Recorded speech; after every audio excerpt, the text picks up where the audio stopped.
Welcome back to the Redacted podcast, America's most beloved podcast, the most downloaded Red Sox podcast in the world. What a day. What a day, Tyler. It's been a great day. I mean, we're, we had plans on starting the podcast before fucking Braves Phillies, but apparently we're going to be doing that during the fucking Braves Phillies game. But Kaleb Ort has been designated for assignment. Get the fuck out of my organization. Holy shit, dude. Holy fucking shit. Orchard Chamber has been closed. What? The Orchard Chamber has been closed. Fuck you, Kaleb Ort. Get the fuck out of my organization. Dead Jesus like Bullet and Riley. Christ, what a fucking loser. What a headache for no fucking reason this year. I said the guy sucks. And the amount of people, grown-ass men, that were crying about this. He sucks. He sucks. Like, what are we talking about? Holy shit. You know how insulting it is for, a team changing front office heads, everything. They're like, you know what? We don't even have to wait to make this decision until we have the next guy. Get the fuck out. Yeah, it's so obvious. Please. Like, yeah, whoever we hire as the new general manager, they're not going to want this fucking idiot either. See ya. See you later. And like, I get it when it's like, hey man, like, oh, he's a nice guy, good teammate. Everyone loves him. Like, he's a fucking idiot. Like, I never celebrate like people losing their jobs or anything like that. Like, if there's like like I saw people like celebrating fucking Carlos Febles getting fired. Like, Carlos Febles is a fucking awesome guy. I was very sad about that. Carlos is the fucking man. And I wish that there was a way that the Red Sox could keep him in the organization. He's been in here forever. He's been in the organization. It sucks when people lose their job. But the whole Kaleb Ort thing, holy fucking shit. It just ruined my year. It made me not want to be around Fenway. It started the year too. That's the worst part. That was really the first major thing coming into the start of the season was that conversation around Kaleb Ort. Yeah, holy fuck, man. Like, pick your goddamn battles. We're not talking about a Roberto Clemente award-winning person. We're not talking about a guy that's like, oh man, he's just having a bad week. No, his entire big league career is trash. He's not good at baseball. But he grills Jared. yeah, it's like he grills. Like, oh man, whatever. Fucking man, there are some things I want to say, but I'm not gonna character assassinate. That's not what I'm gonna do here. I'm just gonna let him go. And whatever, but like, fuck you for ruining my 2023. Straight up, fuck you. Like, I won't even name names. People like in his circle were confronting like friends of mine, being like, "How are you friends with Jared? Like, how could you possibly?" Because he said that you suck at baseball. That's why. Get the fuck out of it. Fuck him. Fuck everyone in his circle. Go to the fucking Dodgers and end up with your sub-1 ERA next year, which is obviously going to happen. Of course. That's why Dave Bush got fired. He'll end up in LA or Tampa and be lights out somewhere else. I don't care. Take your fucking mopey ass somewhere else with all your friends that are talking shit. Get fucked. Get fucked. See you later, Kaleb Ort. You fucking douchebag. And then I got like, I remember like back whenever it was back in fucking April or May, whenever that happened, like getting a call from someone being like, some of the guys in the team are really upset with how you that video, like it just feels personal. It is personal. It is if you're an asshole, like all I said was that he sucked. That's it. But that's the issue. That's not personal. No, it was never made personal until they made it that way. If you're a fucking Major League Baseball player and you're getting sensitive about people saying that you suck, if you actually do in fact suck, get the fuck out of here. Like, you don't think that MLB players are also NFL fans? And it's like, man, I got my fantasy team. Oh, this guy sucked. Are you any better than any of us if we say a player? Like, shut the fuck up. Shut up. Like that was the only infraction all along, was just being like, hey, this guy with a 7 ERA, feel like he's not that good. And then fucking Matt Strom trying to white knight, oh no, someone's in the big leagues, they can't suck. Yes, they can. They can suck relative to everyone else in their field, which Kaleb Ort did. See you the fuck later. The fact that, the Mets are getting investigated right now for the Phantom IL. Where do you think Kaleb Ort was? Where do you think Corey Kluber was? Do you think that they were really hurt to the point where they couldn't perform? Or do you think the Red Sox were like, you are so bad that you need to fake an injury just to go away? Like, we need the roster spot. Sorry. Like, the team told Kaleb Ort that he sucked by putting him on the Phantom IL. Like, what? The fact that it came from me, that means it means more, carries more weight than the team saying it? Fuck you. The elbow was inflamed, Jared. Yeah. More inflamed than you've ever known. Yeah. What I will say, and when we talk about Kaleb Ort and all this stuff, what happened when he was in the big leagues this year? Him constantly, multiple times, murdering this bullpen, throwing Kenley Jansen into games he should have never been in. When we talk about him as the year went along, dealing with injuries and different stuff like that too, man, the frustration when talking about a guy sucking in that stuff, what happened in Baltimore, that is stuck in my brain. Just not being able to finish a simple ball game off where you have a huge lead. Instead, we're sitting there sweating, terrified. Those innings add up. And I'm not telling you blame 2023 on Kaleb Ort, but I'm also not telling you not to blame it on Kaleb Ort. I'm part of the problem. I'm blaming how I think distant I was from the team. I definitely blame it on that. I lived in fucking New York City. I lived in Manhattan for 3 years and never missed a Friday night home game. This year, I barely went. So I was like, what the fuck's the point? Like, if it's going to be like that, then fuck you. Like, I got better shit to do. Like, I have other things I can be doing with my time than going to like batting practice and sitting in the Red Sox dugout where like guys are mad at me because I said Kaleb Ort sucks. Guess what? I'll say it again. Kaleb Ort sucks. He sucks. So that's going to be an issue moving forward. Please let me know. Their bosses agree with you. Yeah. Yeah. The people that sign your paychecks happen to agree with me. Sorry. I think if anyone else felt there, like, I don't know. I don't have an explanation for it. But see ya. Get the fuck out of here, dude. Do you feel better? Do you feel like something's been lifted off of your shoulders? No, because Winkowski was the asshole the whole time. Like, Winkowski was the one that was the fucking asshole, but didn't have the balls to say anything to my face. He would just say it to other people. And then when I asked to have a conversation with him off the record to square things away, he was too much of a pussy to like come face me and said that he was like, he's like, oh yeah, no, I'm not busy. I'm not busy. Like, oh, no. He's like, let him know that I'm not ducking him. That's exactly what you're doing. When I say, hey man, like, let's have a conversation about this. And then you just fucking chirp to everyone else when I'm not around. But when I am around, you can't even look me in the eye. You just walk right past me. Like, I have no respect for guys like that. I really don't. He can get fucked too. So don't care. Like I really don't. I don't have time for the bullshit anymore. I'm definitely having a bad day today. So like the timing of this conversation topic couldn't have come at a better time for like actually just like letting it rip, because I feel like I've like danced around it all year. But like Fenway Park is the last place that I should feel uncomfortable. And I did not feel very comfortable this year. All because of saying that a guy sucks, that clearly that was the case. So whatever. That you originally were the one person saying anything positive about him in the first place. No shit. Like, it wasn't like you just were always like, he blows. Yeah, that's the funniest. I was that guy. I was telling you how bad Kaleb Ort was, and you were trying to be nice. You were trying to be nice. I had empathy. I was like, hey man, no one is supporting this guy. Like, let me be the guy to do it. Even if I don't believe it, I'll be the guy to do it. He throws 100. Let's be real. And you said it yourself. Throws 100 like once every 2 weeks. Yeah. Maybe on his best day. And again, like I'm not celebrating a person like losing their job, whatever. It's more just like, you know what, dude, fuck you for like both of them. Winkowski and Ort, go fuck yourself. Like, they can get fucked. So it is what it is. I'll still I'm still rooting for the Red Sox. Like, there's nothing that's gonna ruin that for me.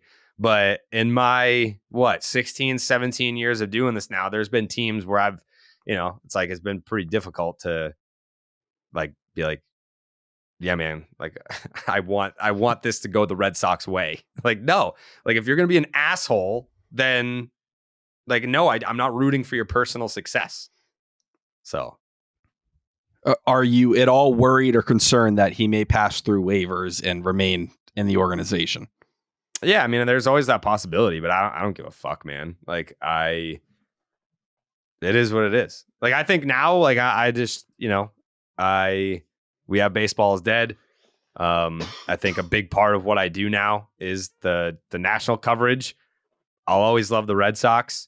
But like, I think before it kind of like it like flip flopped. Like I feel like I started Section 10 first, and then Starting 9 came after that. So it always felt like Section 10 was like the big thing that we did, and like that was probably true. Like Section 10, I think was bigger than Starting 9, and now it's more like Name Redacted is still big in the space. Like it's still like a big Red Sox thing, but I think Baseball is Dead has kind of like gotten into, because I think when I first started covering baseball nationally, the perception was like, he's just a Red Sox guy. Like, why would I care about what a Red Sox guy has to say about my Phillies? Stretching himself too thin. Like how he doesn't watch these games. How can he give us these kind of takes? Yeah. So I think like it's less about, like the shows itself. It's more just like how much time Dallas and I, Jay Hay, like have put into cracking into the national space to where people are like, all right, I get, like, all right, yeah, like this guy loves all baseball. Like he's not just like a Red Sox fan that's just spouting off without actually putting in the time. So yeah, like I mean, it definitely changes when the Red Sox are good. It's a lot more fun. But when you're covering baseball nationally, you can focus on whatever stories you want. Like, there's you could ignore negative stuff and you can focus on positive stuff. And when you focus on positive stuff, it's more fun. When you cover a team where it's majority negative, then like, yeah, it's not as fun. I still think like the Name Redacted, I still think Name Redacted is a very fun show. I think we have a lot of fun. And I think we try to look at the positives as often as we can. But when you get like fucking dickheads like Ort and Winkowski making it difficult for you to even want to like have fun, or even then, yeah, it takes away a lot of fun out of it. It's very weird. But yeah, that's I think. And I think for people who may take it and be like, oh no, like is Jared are we losing the Jared that was Section 10 and Name Redacted? It's not that, but it's like you said. Just watching the videos for people who probably saw on Twitter with, you and Joey and Jake, everyone all out there in Atlanta, the vibes, how crazy energetic that was. I was telling Jake before we started, like, man, that's everything we've been missing. That's everything we haven't really got to enjoy the last couple of years since Name Redacted started. And I do think if we get, the season we're hoping for in 2024, you get the players we hope this offseason, we can match that and be at that same level again. But man, that's what we've been missing out on. And for now, as we work through the negativity, hopefully we're finally on the other side of it, but we're just at the start of it. Yeah. I mean, it's going to take some major signings and a season of winning to get everyone feeling like, oh, fuck, like I'm living and breathing the Red Sox again, beyond the people who are here no matter what, but you're bringing in the more casual side as well. Yeah. Like Section 10 had a peak of 3 straight division championships and a World Series title. Like, I think it's easy to make exciting, entertaining Red Sox content when that's happening.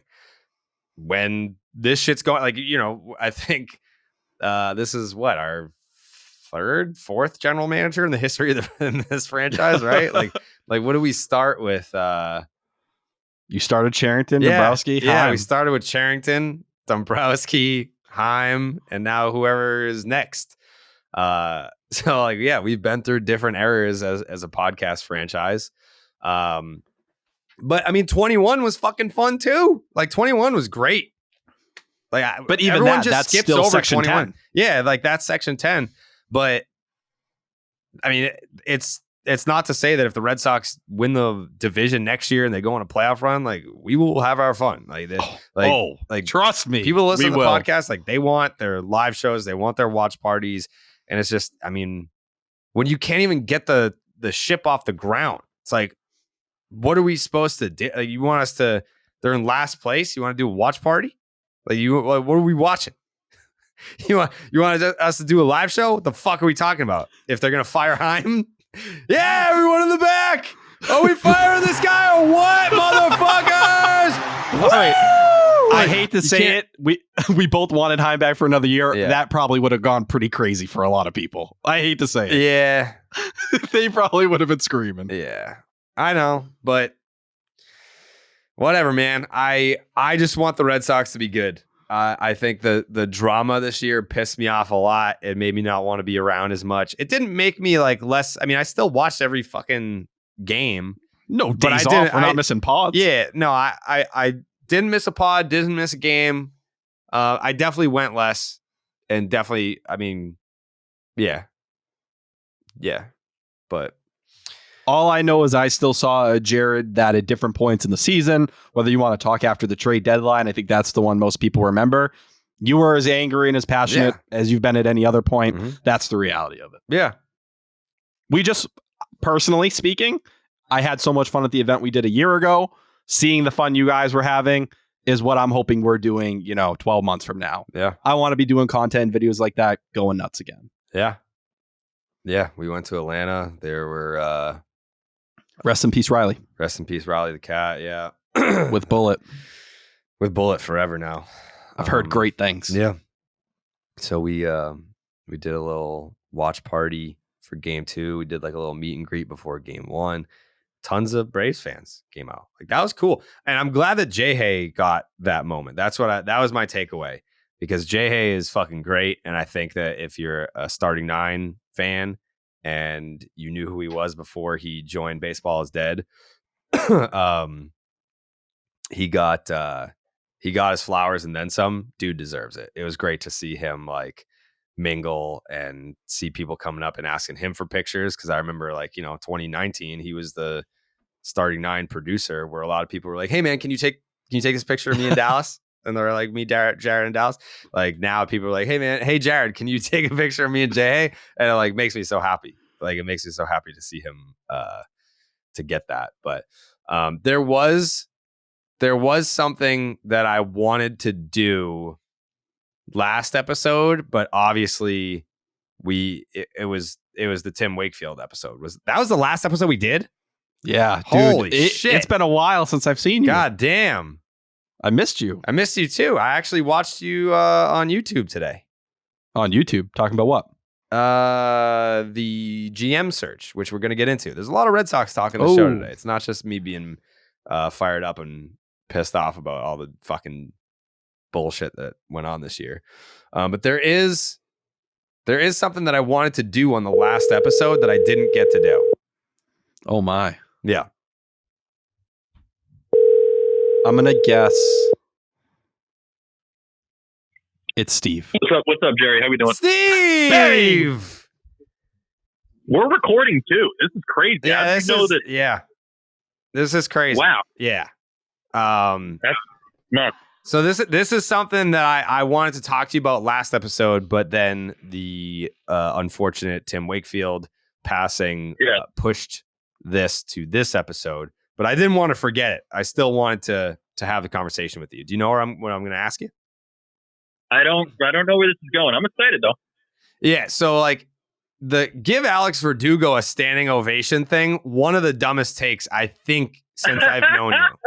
Awful ass dog. Yeah. Since I've known you, which is since 2015, maybe the worst take you've ever had. And like I know. Yeah. So like before like I didn't play the clip. Like I like wanted to surprise people with who I was calling, so I didn't like preface it by playing the clip of Steve. But Steve, in the final home game of the Red Sox season, wanted Alex Verdugo to be lifted from the game to get a standing ovation from the crowd. Now, let's just lay everything out right now. First of all, Red Sox in last place. Yeah. So like I think like even like the Turner one for me, it's like all right, yeah, like he deserves like some praise for playing through injury, and he's a great clubhouse leader. But like the Red Sox being in last place last year, like yeah, you give those standing ovations to JD, Nate, like World Series champs, Xander, like these are all like emotional farewells. Alex Verdugo is still under contract for next year. One, I know. I know everything you're gonna say. I'm just laying it all out. Still under contract for next year, 1. Number 2, the Red Sox were in last place. And 3, probably like top 3 candidates for most disappointing season this year. Like completely most disappointing second half. Yeah, fell off in the second half. Got benched twice for disciplinary reasons. Like, what the fuck would we give Alex Verdugo a standing ovation for, Steve? The fuck are you can talking I be honest here? You were in your feels? Were you drunk? No. Okay, I don't drink as much at the games anymore. But no, if I'm being fully honest here, when I hit send on the tweet, it was like, oh man, this is this is a bad take. This is not a great take. Would you? But then you doubled down on it on the podcast. Like you posted a video. Yeah, you did a whole I didn't even see it. I know. Like you did a podcast. Did a whole promo. Would you agree, Steve, that is the worst take that you actually no? You've had like a couple other bad ones, but like this one might be up there. Honestly, like this has got to be a top 3 worst take you've ever had. I think one of my worst takes ever was when David Price was coming off like That's one what of his I was best. thinking. Yeah. Yeah. Like David Price went like 8 shut, 1 hit, 9 strikeouts. And he's like, but he walked the guy. I just can't have it. He's like, I just, why, like the fact that he's just like nibbling in the strike zone and he walked that guy in the 6th who didn't come around to score at all. But like, I don't know. I hate walks. David Price. I didn't like his body language. Yeah. I remember being like, I don't know. He doesn't look like he's really into it. That was one of my worst takes. His breath patterns are just irritating me. Like that was Jerry, what I thought of when I said you've had worse takes. Like you literally just like slandered David Price after one of his best outings of the year, and I'm pretty sure that was the year that they won the World Series. But yeah, it's when he should have got World Series MVP. But no, I mean the Verdugo stuff, and I think I even acknowledged it in whatever I was saying or tweeting. I'm a huge Verdugo homer. Someone got really upset at me. It's like, no, that means you're a stan. You're not a homer. Like a homer's different. That's like you pull for the home team. It's like, no, you really love Verdugo, so you're a stan. I'm like, whatever, shut up, dude. You get what I'm saying. I understand that putting that stuff out there and doing that promo, trust me, I knew people weren't going to like it. I still, tell me I'm crazy. For what they've done with other players, I actually thought he was going to pull Verdugo so we could get a little something. Why would he do that?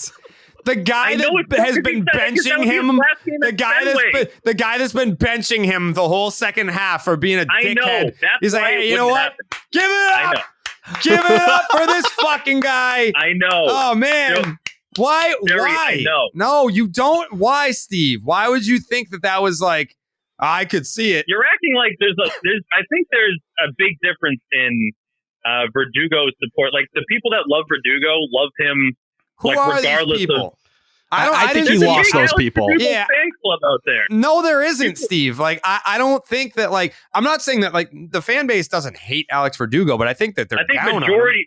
I don't. Yeah, inevitably, when Alex Verdugo gets traded this offseason, I don't think you're going to see very many fans being like, what? Why? No, that's not coming.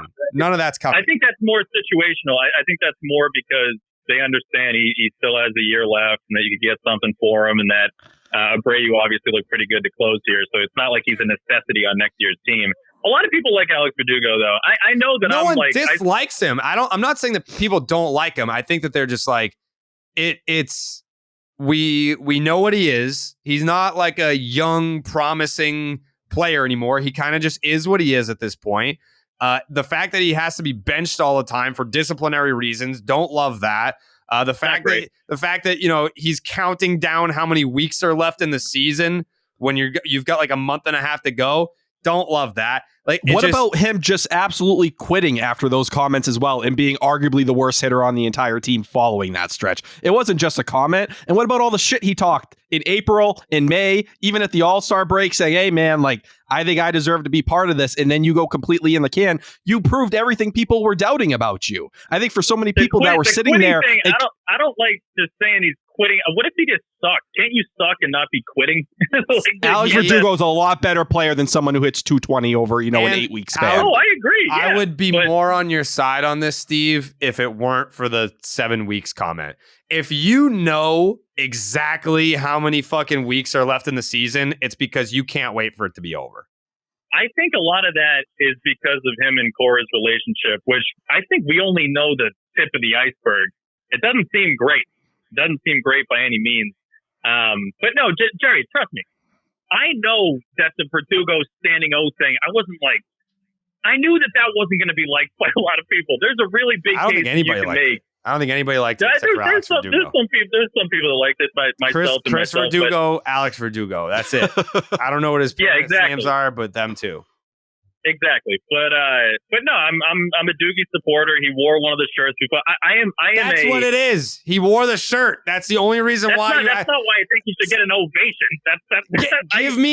Give me Jared, one reason. Who's had bigger moments at Fenway Park in the last 3 years on this team than Verdugo? Nobody. And for last place teams, who cares? We have to have higher standards than that.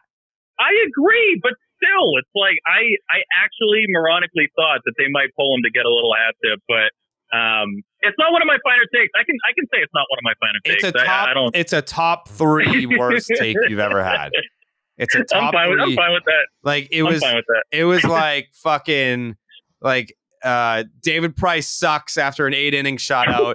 Eddie Rodriguez sucks when he won 20 games, and and then this Alex Verdugo deserves a standing ovation. It's like you saying Kike was any good. I didn't say that.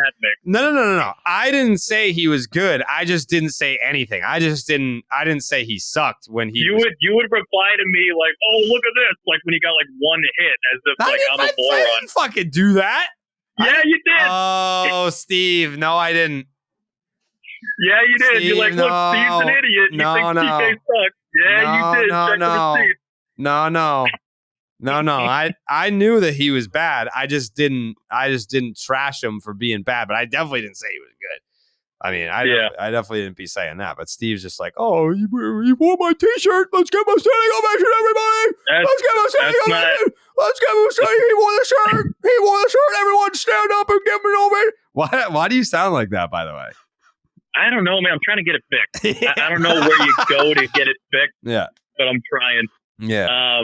But yeah, no, I know it's not. I know it's a great. What else are you guys talking about? Well, I mean, we started the show by talking about Kaleb Ort getting designated for assignment. Unfortunately, that's a tough one. Oh, I didn't even see that. Did you see that, Joe?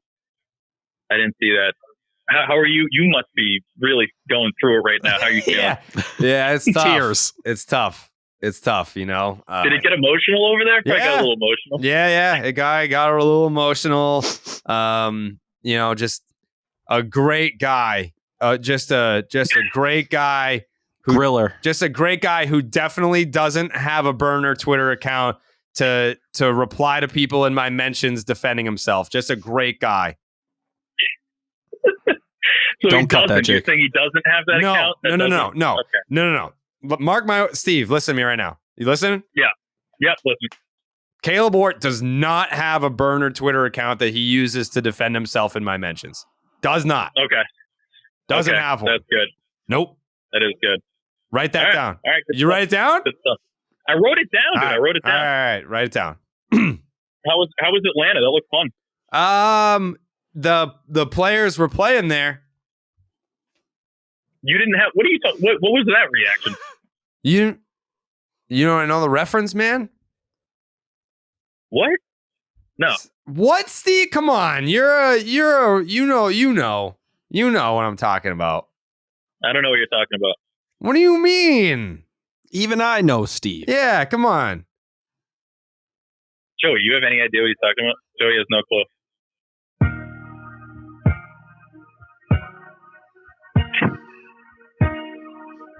Did we lose him? No, you can't hear that? No, I can't hear anything. I got you on speaker. Oh. You can't hear that? No, I can't hear anything. We're gonna wrap up our show. Do you have any? Who's gonna win the World Series? Hold on, shut up. We're playing. Hold on, shut up. You couldn't. We were playing "Welcome to Atlanta." You never heard that song? Oh, okay. Yeah. The players play every day. Yeah. Big beat. All right, shut up. Roman. And parties don't stop till 8 in the morning.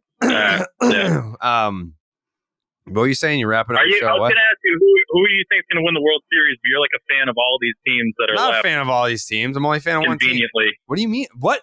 I'm only a fan of one team. What are you talking about? I knew it would get you going. What are you talking about? I'm only a fan of one team. All right, yeah, that's true. You're a Braves guy. No, I'm not. Braves guy. I'm not Braves guy. I just went to Atlanta because that's where the series. Are you a fucking idiot, Steve?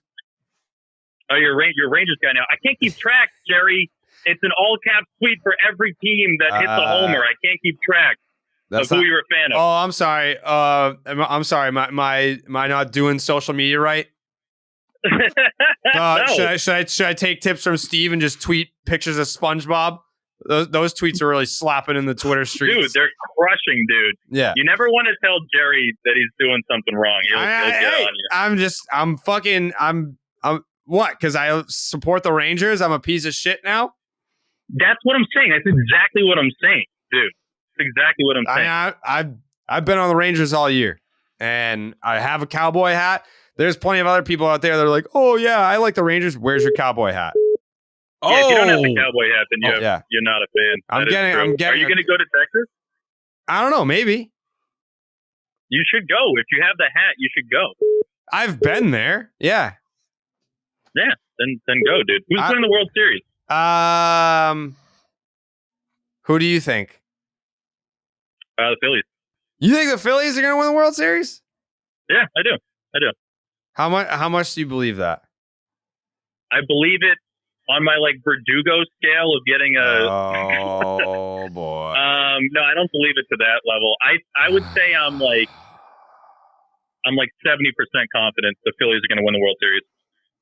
70%. That's pretty high. All right. Yeah, I think if they get past the Braves, I could see it. Yeah, but don't sleep on them Rangers.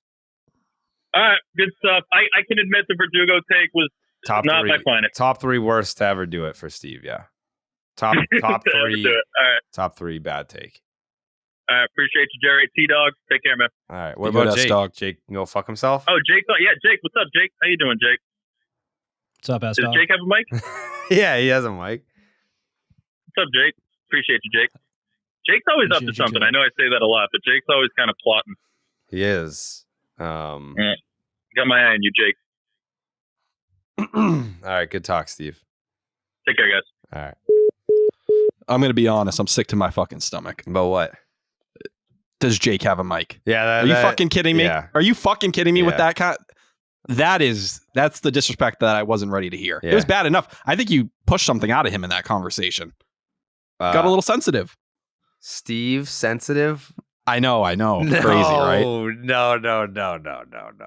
I will say, since we're on the topic of Alex Verdugo, his comments that came out a week ago talking about what this year was, he called it an okay year for him. Spare me. You're a below league average hitter. Don't need it. Secondly, the benchings and all that, I'm good. And credit to him for saying, I love AC. I love the front office. I love the organization. But still saying I didn't always agree with how things were being handled. Dude, you showed up late during the most important stretch of the year. Sorry. In a year where you claimed leadership and maturity and all these things, you didn't live up to that. You showed up at the start. The first half was awesome. Second half, you said, I'm good. And that's when this team went completely down the wagon. You were a major reason for it. And there's really no other way to look at it. That is a phrase. Down the wagon? Yeah. Have you ever rode in a wagon? Yes. Yeah. Think about going downhill in a wagon.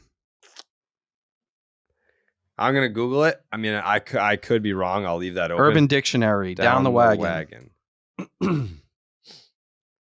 What does the saying? Oh, on the wagon. Okay. No, this is the off opposite. the wagon. I know that one. Oh, maybe. Down. This is a new one I'm working on. Yeah. And I should have trusted my gut that you didn't know what the fuck you were talking about. Listen, I'm not feeling well. Okay. My tissue towel is filling up. Uh-huh. I'm in a bad place right now. What did you say? You said down the wagon? No, off the wagon. That's not what you said. No? Yeah, you said, I know what off the wagon means. But you did say, and then you tried to justify it by asking me if I had ever been in a wagon going downhill. I don't feel well. Okay. All right. I'm just fuck you. Hey, I just wanted to. Does this look like I feel well? A towel? What do you mean? I'm sure you normally have towels under your desk. No, Okay, this is all right. for blowing my nose. Okay, all right. Use tissues, you fucking peasant. Shut the fuck Who up. the fuck- I do not use tissues. Tissues are something from the government that's an absolute fucking scam. Okay. And I'm sick of people, tissue this, tissue that. First off, when you use tissues, your nose gets all fucking sliced up. It's 1,000 little paper cuts on your nose. Secondly, you have to keep pulling them every single time. You blow in once so they're not reusable. I use a towel because first off, I can continue blowing into it and feel soft comfort. Secondly, fucking napkins and tissues. Yeah. Let me tell you, ever had ketchup on your hand or a sticky, wet liquid? Tell me you used a napkin and that fucking fixed it. It's a fucking scam. If you buy napkins, you're an idiot. I didn't know Joe Biden was at the crux of the tissue crisis. It's gone on for centuries. Tell me when a napkin's ever, been able to take care of you where you didn't have to wash your hands. If you have any kind of sauce or lubricant or anything, you need to wash them. What is a napkin or a paper towel or anything going to do for you? I mean, it's a fair point. It just, nothing pisses me off more. When you're at a fancy restaurant, what do they give you? Do they give you friggin' napkins? No, because they don't expect you to be like a fucking peasant and using this little thing that you blow your nose into that's going to go right through it. Mm-hmm. They give you a strong napkin. You mean like a cotton material? Sure, like a strong rag. Yeah, it's almost like tablecloth material. Yeah, and then you wash it. You wash it like a fucking gentleman. When people wear pocket squares, is it a napkin or is it a cloth? How do you wash things not like a gentleman? Like what's the opposite of washing it like a gentleman? Is it like washing it like a savage? How do you wash a napkin like a savage? I've heard people who, hang dry their tissues and napkins to reuse them in some places where you don't have a choice. Yeah. Here, we use laundry syrup. Okay.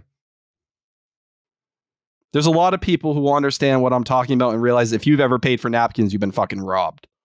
You've been robbed. You've been stolen from. Is that okay?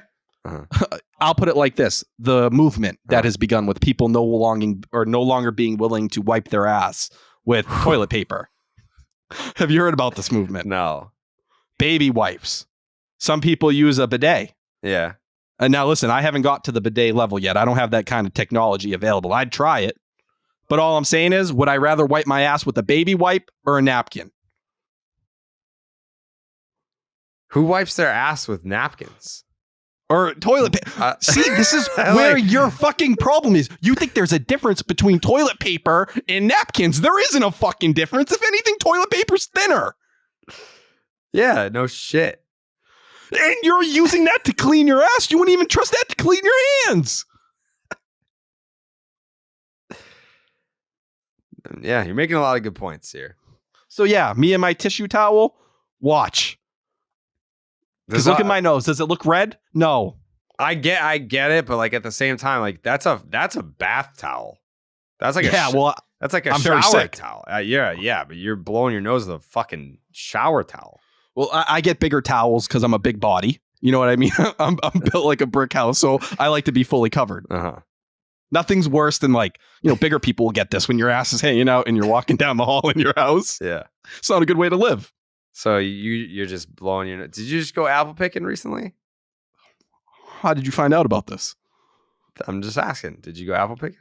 I might have. Okay. I be picking shit. Yeah.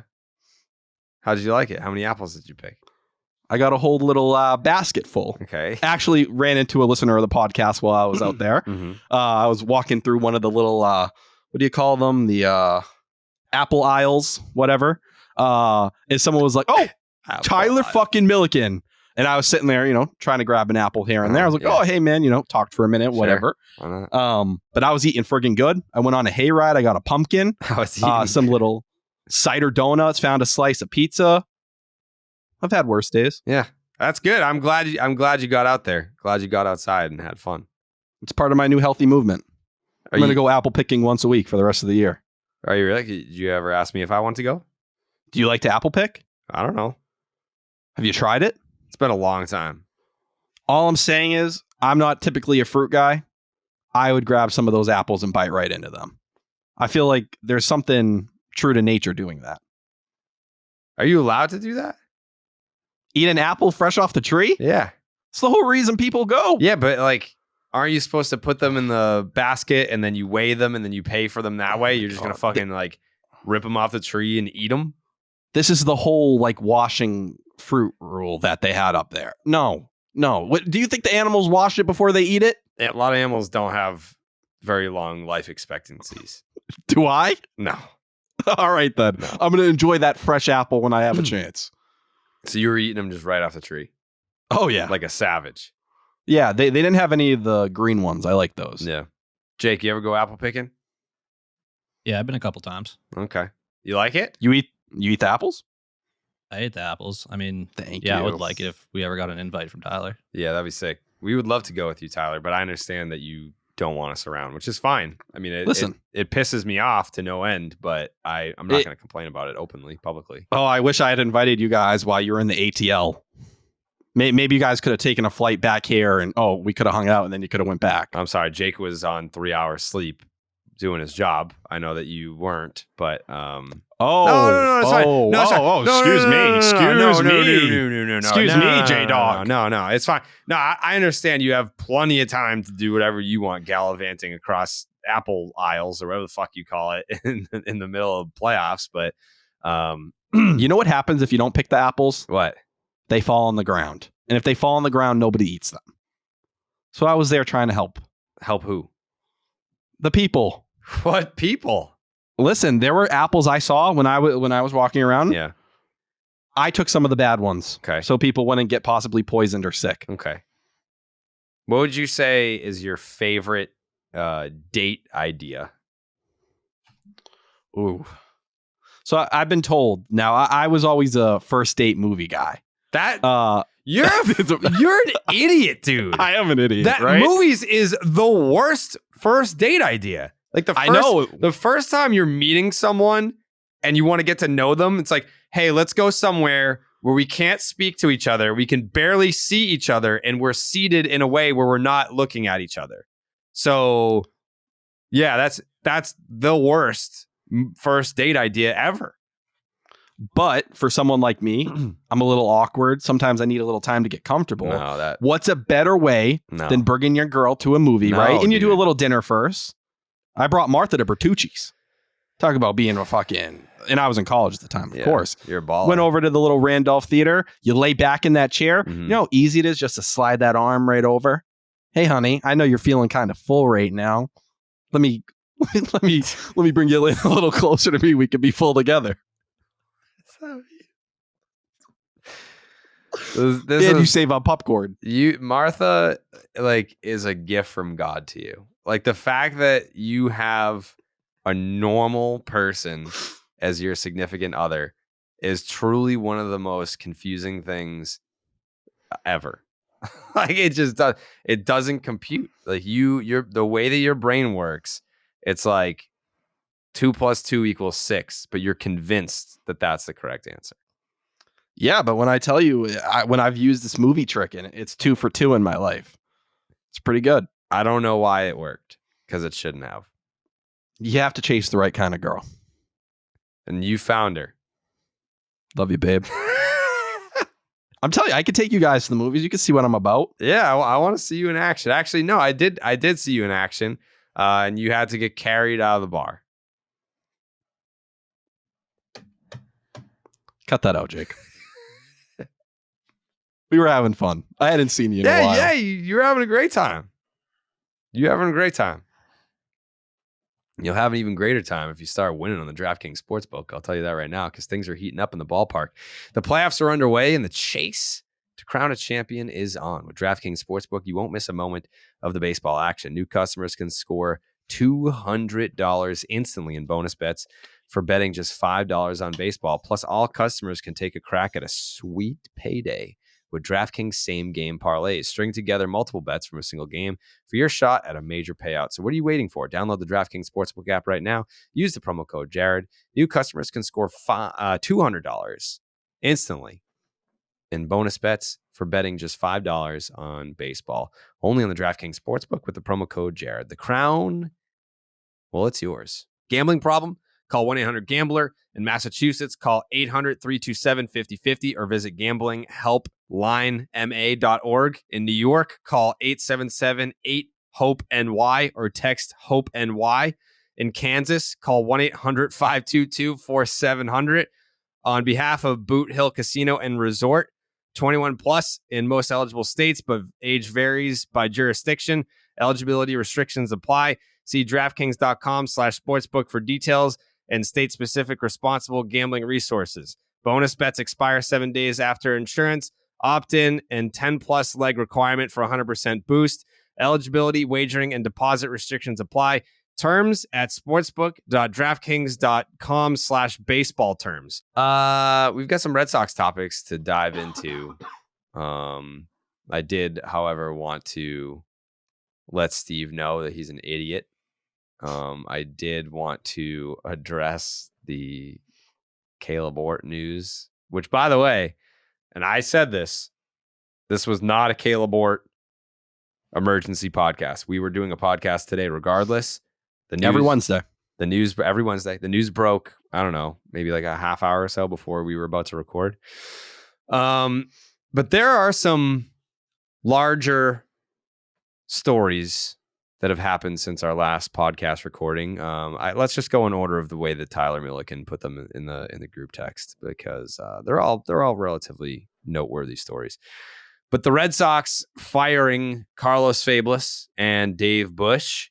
I saw a lot of rejoicing, which again, like, I still think is weird. Like, I feel like when you're a younger fan, like, stuff like that happens, and it's like, it's sports fan behavior to like be like excited about someone. Like, they're not there. It's like almost like you're watching a TV show or like a reality show and someone gets voted off the show. It's like, yeah, I didn't like that guy, and like, I wanted this person to win.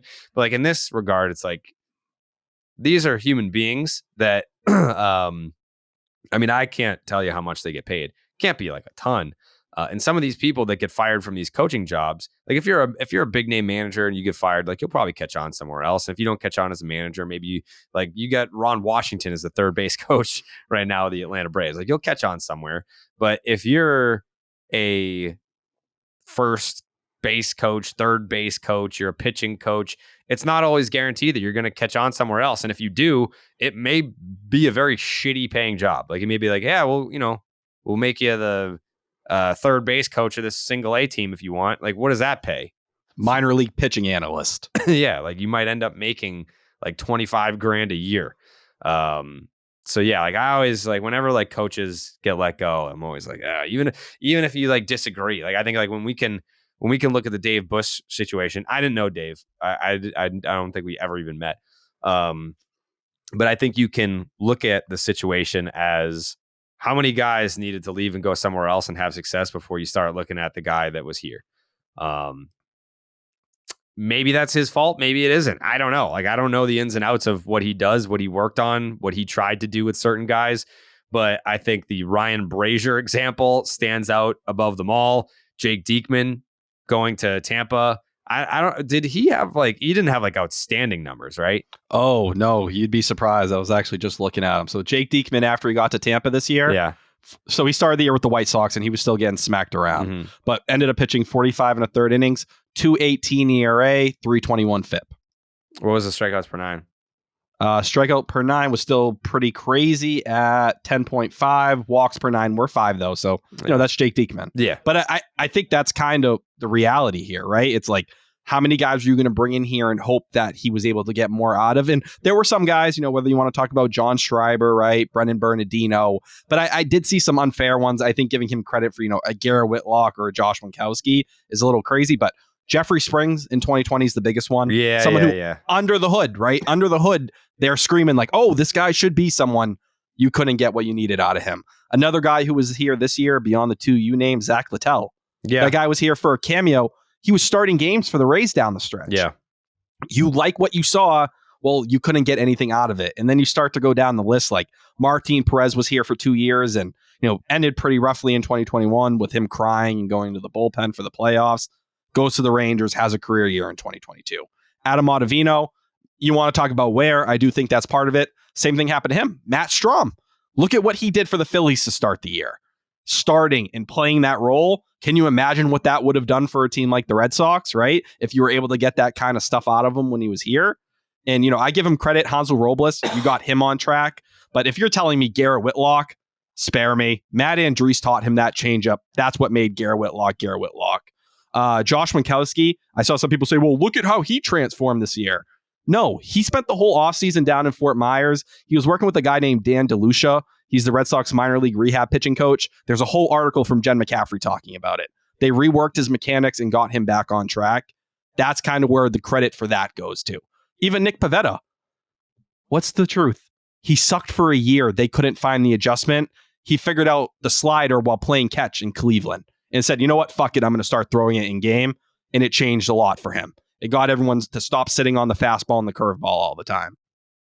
Like, you look at some of that stuff there, there's not much you can kind of give credit to. If you're trying to be like the Rays or the Dodgers, well, both of those, organizations took guys from you and were able to capitalize. And you're not going to hit on everyone. I'm not saying that, but you need to hit more than you do. And that's before talking about the pitch usage issues with Garrett Whitlock this year, Brian Bayo, pitchers not looking prepared to start games.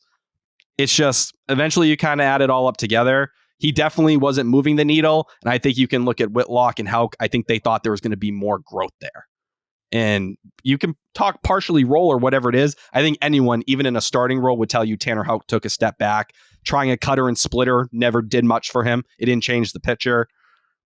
I don't know. I don't know how you can look at Dave Bush and say, damn, fuck, how could you fire that guy? I'm not telling you the whole Red Sox pitching struggles are on him, because they're not. They've needed to do more in that department. He just wasn't much of a game changer, and he let multiple guys slip through his fingers. It's that easy. Yeah. That's all fair. I think, I don't want to sit here and say that his legacy will be, look at the guys that he had and what they ended up doing elsewhere, but it's kind of hard to not feel that way. Where would Jeffrey Springs gets clipped. So that's that. He's more of a non-factor. But where would the Red Sox have been if Diekman and Brazier were doing that shit in the Red Sox bullpen? Or think about how much of a PR hit Heim, Bloom, both of them, or Heim, Cora, for over a year plus, they sat there and just ate bullet after bullet saying, whoa, man, everything we have is telling us there is something there. The Dodgers in 3 days fixed them, man. 3 days. They said, throw a cutter. You couldn't figure that puzzle out? That is just something, no matter what way you want to put it. And he seems like a great guy. And I think where this becomes the bigger picture conversation, and, Carlos Febles, just quickly on him, been with the organization since 2007. Initially joined the coaching staff in 2018 because of what him and Devers were doing when Devers was in AA in 2017, the fielding, all that. Febles had some really strong starts with fielding we saw in 2018, even though that roster was what it was. Obviously, the message went stale this year. It wasn't hitting hard for a guy like Devers, who clearly needs the right guy to kind of get him on the right path. And then you throw in what happened against the Blue Jays as the third base coach. And there were multiple moments this year where bad sends, bad communication. I think, however this played out here between Dave Bush and Carlos Febles, they were both Alex Cora guys. Febles being one of Cora's closest friends. Dave Bush, people forget, he was hired before Heim was. They had already finalized that decision. And Jared, I know I don't have to tell you because you broke the news. You were one of the people that had that back then. But, these were pieces, especially Dave Bush, that were put in by the front office people who are making the decisions now. I was reading through the articles and I'm like, fuck, I remember when Jared put that out. But that decision was made by Eddie Romero, BOH, Raquel. Keep that in mind. They're making these decisions once again, obviously, but there was clearly a need for some fresher voices. And I think Cora didn't know this was going to happen based on his comments at the press conference at the end of the year, where he was like, no, I expect everyone to basically be back. I don't think we need change. I think we just have to really look at ourselves in the mirrors and reset.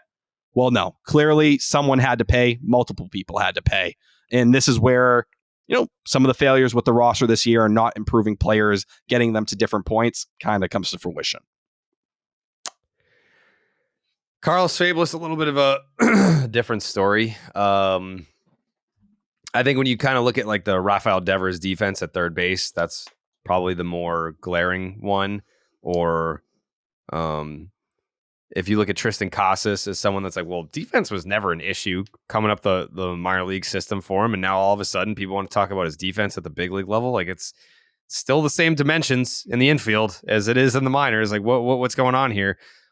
I saw, like, there's a bunch of casuals that were like, oh, yeah, we're finally gonna fire him for all those sends. Like that's not like sending a runner when you shouldn't. A couple of times over 162 games is not the reason why someone in his position would get fired. It's more just, the infield defense wasn't cutting it. And, I think some of that falls in the coaching, some of it falls in the players. And that's a tale as old as time when you talk about firing coaches or managers. You can't fire the players. So when you have infield defense, I mean, the team's entire defense, doesn't matter what position it was pretty ass, except for Verdugo, ironically. But that's kind of like is it shocking? No. Are you going to sit here and try and say that it was a mistake to let him go? No. But with Dave Bush, Carlos Febles, are you surprised that those were the only two? No, those were the two names I called for, 2 or 3 weeks ago. I was like, I think these are the two that should be fired. Based on Cora's comments saying, Febles is going to be working with Emmanuel Valdez in winter ball. Clearly, they didn't piece those two together. I think for Pete Fozzie, like, when you have that conversation, I saw a lot of people were upset that I said he's been fine. I think that's kind of the best way to describe it. Am I going to sit here and tell you I think he's some guru, someone who's going to transform guys? No, I don't, because just think in your head, is there anyone that has seemingly taken a major step, under his tutelage? Maybe you go back to Hunter Renfroe coming in and kind of getting it back on track. But I thought that was more of a guy just getting to a place after a really brutal 2020 and figuring it out. But even with the brutal September, they were 11th in runs, 6th in batting average, 13th in OBP, 9th in slugging, 16th in weighted runs created plus. If I told you entering the year that's what they did, you'd say, yeah, that's kind of what I expect out of this offense, right? I think that's what it is. He doesn't wow me. He doesn't make me sit there and say, I think this guy is the guy. But when you kind of look at Dave Bush and a lot of those mistakes, I don't think it's on the same level. Yeah.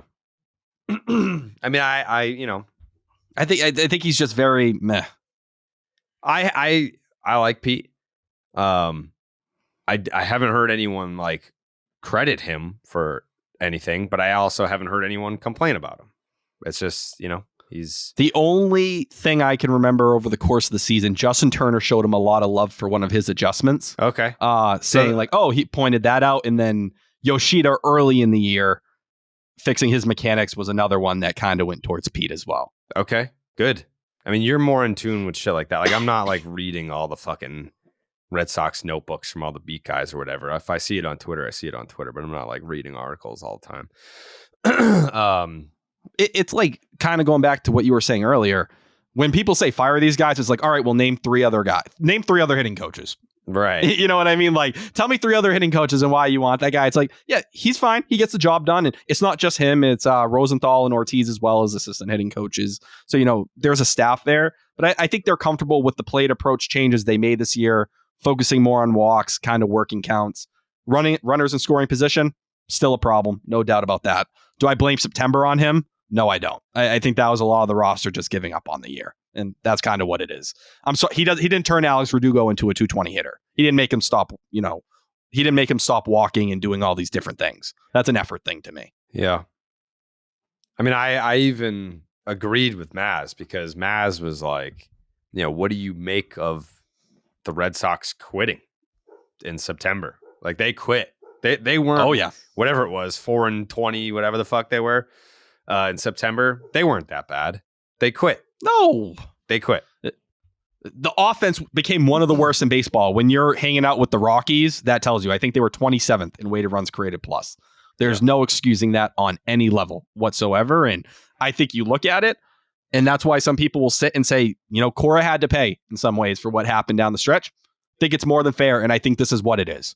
Hey, you're going to lose some of these guys that you played a big part in coming here. You were part of Dave Bush getting hired. He's working in the minor leagues before that, but being promoted. Carlos Febles, one of your closest friends, he's going to pay for this as well.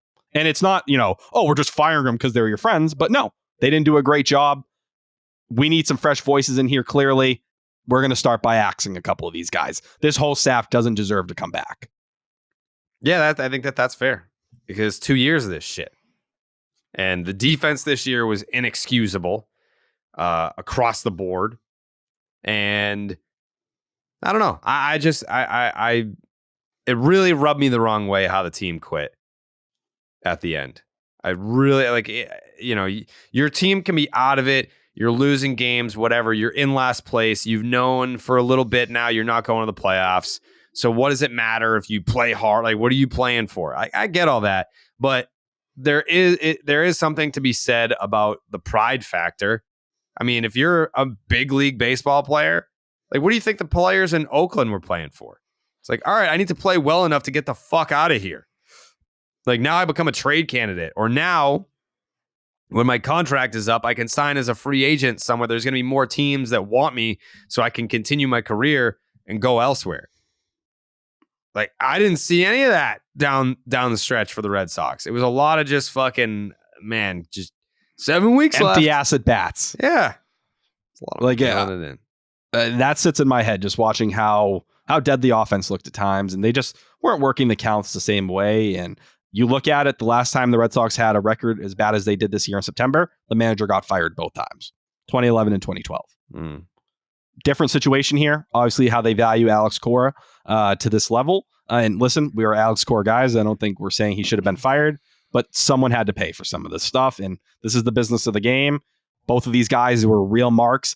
Carlos Febles, talk all you will about, a new infield approach to infield, all this stuff, defense going into 2022 and 2023, and it gets worse. And part of it is roster construction. I'm not going to sit here and tell you it's not, but there were also certain things with Kike and just not being able to consistently keep him on the rails.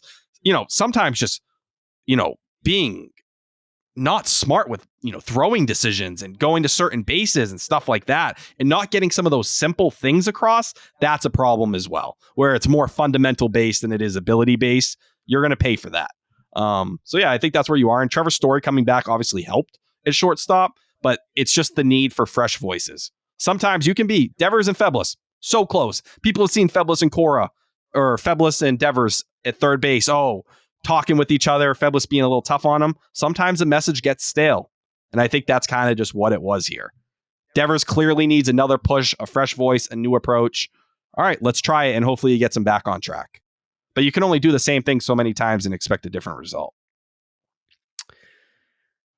Some interesting news this week that happened. Well, because Carlos Febles and Dave Bush got fired on Sunday? Oh, no, I think it was Monday. I was at work when it happened. Okay. So they get fired on Monday. And on Sunday night, Dustin Pedroia was at the Celtics game.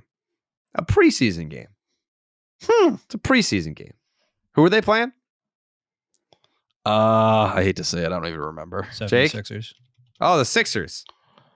Okay, so it was a Sixers game. Well, he's a Kings fan.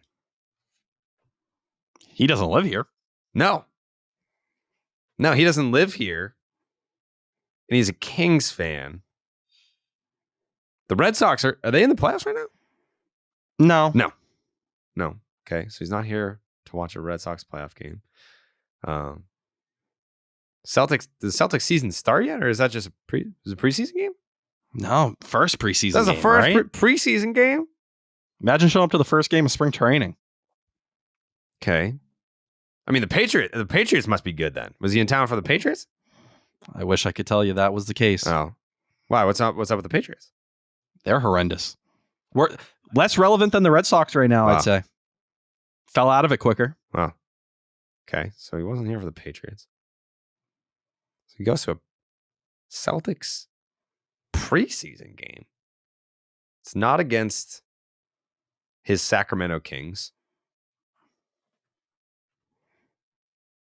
And then the next day, 2 Red Sox coaches are fired. Okay.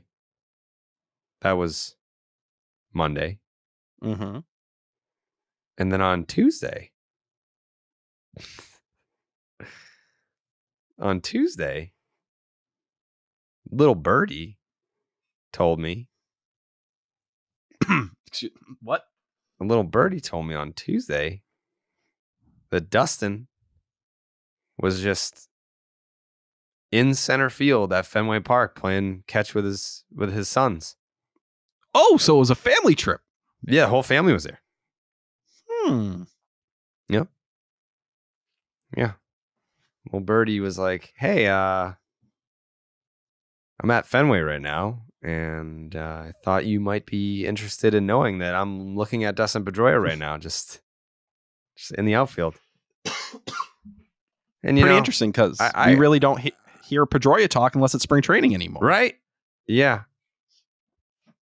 Yeah. And I mean, I have a photo of it, but I was like, I don't want to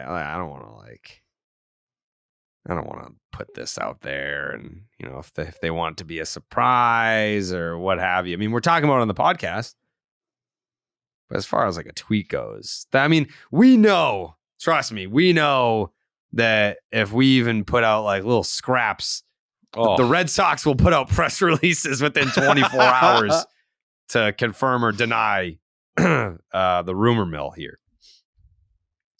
But I'm looking at it right now, and that's him. It's a happy picture. Oh, they are delighted to be there. They are delighted. And it could be something, it could be nothing. I don't know. I'm not going to sit here and tell you that I know anything beyond that. I don't. But here's what I do know. Dustin Pedroia was at the Celtics game the night before 2 coaches were fired. And then he was at Fenway Park the next day after the firings. I'll add it in. It doesn't have as much meaning as anything you said. But since we were talking apple picking, I did have someone check in as well before some of this stuff had come out and said, hey, I just saw Dustin Pedroia apple picking at a spot where a lot of other athletes come through and kind of, overtime from the other Boston sports teams. So he's in the area. He's doing Boston things right now. I mean, for all we know, could just be a little family vacation. Just a little family vacation with a trip to Fenway Park the day after 2 coaches were fired mixed in. I don't know. I don't know. Right now, I don't know. Yeah, I'll say this. And, I know people are sitting there probably like screaming. Yes, we all are aware Dustin Pedroia has talked about it that, yep, he'd love to get into coaching one day, but more when his sons are grown up, they're kind of doing their own thing. He isn't coaching them. That's what we've heard. Mm-hmm. But at the same time, Dustin Pedroia did come down to spring training for a longer period this year to try and help with infield and try to do some of that different stuff. Who knows? I'm not telling you he's going to be the coach. I'd be shocked I'd be absolutely floored if it was any kind of coaching role, in a regular capacity. But maybe he's just helping, having conversations. I would look at Alex Cora and say, would I be shocked if they're, maybe Cora's talking to him and saying, what do you think? How would you go about it? Just put some ideas together. Mm-hmm. Let's try a different approach. Mm-hmm. So to kind of piggyback off a little thing that you said, similar to the Mike Hazen situation, I don't like Hazen's situation was like, I'm not doing anything without consulting my family. I'm not going to uproot my family unless that's something that they want to do. And I have reason to believe that Dustin feels the same way. I'm not getting a job within Major League Baseball. We're not moving. We're not doing nothing unless that's what my family wants. He didn't come alone. He didn't come alone, Tyler. No, come check it out. Hey, come see if you like it. It's a good tone. This is where I lived my best years. Yeah. This is where it all happened. Yeah, good schools. Imagine if we could play on the Fenway grass a couple days every single week. Anytime you want. Oh my God! It's just, hey, Daddy has to be away for a couple hours every night. That's all. It's fine. You can come if you want. So I don't know. There's just a few puzzle pieces here, and interestingly enough, I don't know. They might fit. They might fit. So if you're involving Dustin Pedroia on anything, especially talking infield defense and improving it, it's a good thing in any capacity. And who knows? It might just be ramping up. Maybe we're entering, I don't really know how DEFCONs work or anything, but like DEFCON 2, like you're leveling. Is it start at 5 or 1? How's it work? I want to say DEFCON 5 is the least threatening. Okay, so maybe we're moving on to 4, where it's like, we've been very touch and go. Maybe I'm willing to help a little more now. DEFCON 5. Understanding DEFCON levels. What do they mean? DEFCON Check 5. defcon.com. This is the lowest state of readiness, which means that the United States is at peace. Okay, so I was right. DEFCON 5 is the lowest. Oh, okay. I'm seeing DEFCON 4. They consider this double take. I think that's pretty good way to describe this. We're looking at Pedroia. We're hearing some of this stuff. We're giving it a little bit of a double take. We're like, oh, we're like, oh, that's interesting. Oh, he's in Boston after the coaches got fired, and he brought his family. And there's nothing really else. I mean, they're going apple picking. They're immersing themselves in the Boston culture. And in the month of October, to be like, hey kids, let's do the fun October stuff in Boston now. Because when I show up, I'm not going to be available for the next 10 Octobers. 12 months from now, this is about to be a crazy ass month. Yeah. Moving forward, I'm not going to be able to go apple picking with you in the month of October. I'm going to be a little tied up being a coach for the Boston Red Sox in the playoffs for the next decade. You hear how quiet it is right now? Next October, your ears are going to fucking bleed. Yeah. Okay? Yeah. Ooh. Could be. I mean, we could just ask him. That would be... nobody has reported anything. It's been very quiet on the front lines. Well, as of right now, we haven't put out this episode. No one knows that he was at Fenway. They will once this episode comes out. That's a very good point. Yeah. We just knew he was at a Celtics game. The apple picking thing as well, like under wraps. Big apple picking. Listen, I'm all about apple picking. Yeah. We know. Yeah. So I don't know, man. Made me feel something. You think? Let's just say, Tyler, I feel pretty strongly about the only thing that is standing in between Dustin Pedroia and a Red Sox coaching job is his family's willingness to uproot their lives and move to Boston and like be okay with dad having that job full time. It comes down to family, thumbs up, thumbs down. If the family's thumb is up, I believe that it's going to happen. If the family's thumb is down, it's not going to happen. So maybe we're just at it was always completely down, but maybe we're getting towards the middle. We're not up. It sounds like we're he here. Made a there's somewhat of a let me pursue. Oh, Bryce Harper 3-run bomb. It sounds like there is a recruiting trip has taken place. Sounds like he is trying to be like, hey guys, well, Boston. Did you speaking of some of the firings, Masataka Yoshida's translator. Oh, that's hilarious. Listen, I mean, I'm going to butcher the name. Yeah. Kichiro Wakabayashi. Yeah. Seemed like a great vibes guy. Always smiling, always joking. I think anyone who watched some of the post-game interviews knew at times it got a little sticky. We were battling. Would you agree? I think that's probably why he was smiling. He's probably like, these Americans are so fucking stupid. I'm running up a check right now. I'm getting paid to translate for Masataka Yoshida, and I don't know a fucking word of English. I don't know. I wonder if Yoshida was just saying job. the wildest shit. Yeah. Like absolutely wild shit. Ooh, like fuck the other team. I fucking smoked that ball. Suck on that. Have a nice night. Yeah. And he's just like very happy with tonight's performance. Oh my god. Yeah. Bryce Harper took it personally. Yeah. You just knew. I mean, Bryce Harper. Can you believe? And I think Coley had this point. The number of teams that were just like, Oh, when he the was, Yankees will never live it down. Yeah, they're like, no, we're good. He just doesn't really fit, like kind of like what we're going for. He's everything the Yankees are missing. That's the funniest part. Everything.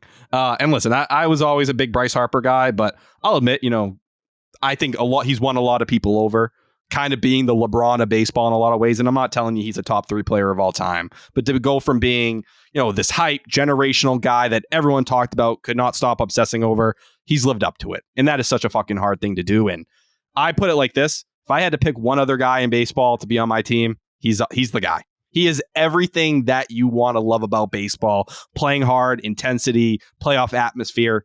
He lives in it all, and you can tell it gives him life. He fucking did the Undertaker throat slash when he You're crossed like, home plate. dude, He had a like, come 3-run on. home run, pimped it, watched it in the box, leaned on it, and then as he was crossing home plate, he did the Undertaker throat slash. Like, come on, man. That's what baseball is. Watching how he plays the game is how I wish everyone played it. Bro, I tried to get Bryce Harper here. I love him. Never happening. He's Philly. You will be a legend in that city forever. He will be buried in a Phillies uniform. He'll be buried in Philly under the Liberty Bell.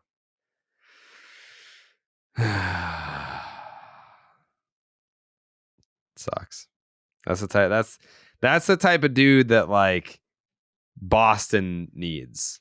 Oh, dude, this city, every friggin' 4-year-old would have a Bryce Harper jersey. Seriously. Just like a guy that is a superstar talent, a superstar personality that is all in on Boston. We don't have that. No. I don't think we have. Do we have that on any fucking team now? Now that Bergeron's retired? Like Tatum? No, I think people would look at Tatum and say, I think he appreciates Boston, but it's a different way of looking at it. It's, I love Boston, but I'm more of a passive love than Bryce Harper, who's like, I'll fucking die for these fans. Yeah. I will do whatever it fucking takes. Like, blue collar people, these are my people. Yeah. This is my dad fucking killed himself to let me live out my dream. I look at all these people and they're basically my dad. Yeah. Like, I want to do it for you. I want to give you a reason when you come home from work to put on the Phillies and have fun. Yeah. It is so hard to find that in any team. Like, that's Bryce Harper's a guy personality wise who you put on the 2004 squad and be like, bro, he would have fit in perfectly. He would have, but like, I think even Bryce, like his personality or like his star was too bright for that team. Oh, yeah. In terms of just the level of how people paid attention, because He was- face-wise, outside of Ohtani, it's him. Yeah. Oh, I'm so fucking jealous of Phillies fans. They have an awesome fan base. They have an awesome team, and they have a superstar that loves Philly and is like, there's no anxiety of like, oh man, but what about his opt out? Or like, oh, his deal's gonna be up soon. Are we gonna pay him? He was like, give me fucking 13 goddamn years and no opt outs. Like, I'm here till I die. I'm willing to take less AAV. All that matters to me is I know I can call this place my fucking home. Yeah. That's all I want. I want a place to call home. Oh, It's incredible. I want that so bad. So bad. I posted, because today's the 2-year anniversary of the Red Sox advancing to the ALCS, Fenway erupting, Kike walk-off, yada, yada, yada. And just hearing Fenway like so loud, half the comments were like, man, this is just like Philly. Like, this is what I felt like watching the Phillies the other day. Yeah. Or, when they were coming through the last round. Like, that's all you're hearing. And it's like, fuck, man. Like, what we would do to experience that. And, we got to wait another year at the very least. But shit. Dancing on my own, everything, watching Schwarber. Yeah, It's not easy as Red Sox They fans. stole it bar for bar. They took Dombrowski's there. our crowd environment. They took our song. They took our Schwarber. Fuck. I was at all those games. Like, I think I went to every single home playoff game in 21 except for the wild card game because I had to do a stupid ass stream. But I was at every single home playoff game except for the wild card in 21. And it was so loud. Like, I don't know what, I mean, maybe there is something to the whole, like, the pandemic just ended and everyone was like finally getting back out of their houses for the first times and they were going nuts, because I've been to Red Sox playoff games in 04, in 07, in 08, in 13, 16, 18, and 21. And the 21 playoff games were probably as loud as the 04 ones. And 04 was loud. 04 was loud. 13 was loud too. Yeah, 13 was loud. Like the Shane Victorino walk up, very loud. The Ortiz Grand Slam, very loud. The Victorino Grand Slam and like what did he have? A 3-run triple? Yeah, very loud. Like there were some very, very loud moments in the 13 run, but yeah, man, 21. Fuck. No one gave a damn about that team during the Red Sox fans, people did, but in terms of the city of Boston buying in, and maybe part of that you want to blame August and September until the very end, but getting in on the final day, burying the Yankees, who were, I fell to my knees when Stanton hit that friggin' homer off Darwin's and Hernandez, dude. I was in the Sports Hub studio. I fell to my fucking knees. I was like, man, why? Yeah. Like, why did it have to happen like this? And then you find a way to get in. Oh, I was in New York at a bar with fucking Hubs and Marty Mush when the Yankees just wiped their ass with the Red Sox in that last regular season series. And I was just like, God damn it. It's like, we're going to have to play them in the wild card game. And they just have our number right now. But good times. We'll get back there. But on the point of Bryce Harper being the guy in Philly, I think it was Tomasi put out a column this past week. Did you see it? No. What was it about? The gist of it was like, it's time for the Red Sox to have stars again, and like let someone else sign Ohtani. The Red Sox need to be all in on trading for Juan Soto.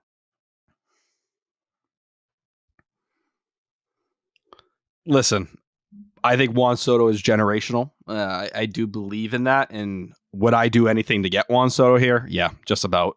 And really, if you're talking about someone who could kind of fill, I don't know if he can be Bryce Harper in terms of, the character and everything. But hey, we remember what Soto was, going back to their World Series in Washington and all that, and, the shuffle and all that. I guess there is some of it. But yeah, if you really want to go nuts and you want to kind of have that party, sure. I would just say if you're going that route, you are ripping the farm system down. It will be basically deserted after that trade. I don't know. I don't know if that's true. You don't think so? No, because it's very similar to Mookie Betts. Like I understand that the Padres gave up a lot to get Juan Soto, but they gave up a lot to get what? 3.5 years of him, 2.5 years of him. Yeah. So you're getting 1 year of Juan Soto. The Red Sox got fucking Jeter Downs and Connor Wong and Alex Verdugo for 1 year of Mookie Betts. You're trading for 1 year. You're hoping that you can sign them for that 1 year or beyond that 1 year, but you're trading for 1 year. Like maybe there's going to be one of Meyer or Roman Anthony in that deal. But it's not going to be like it's going to hurt. Like, you're going to have to give up one of those guys.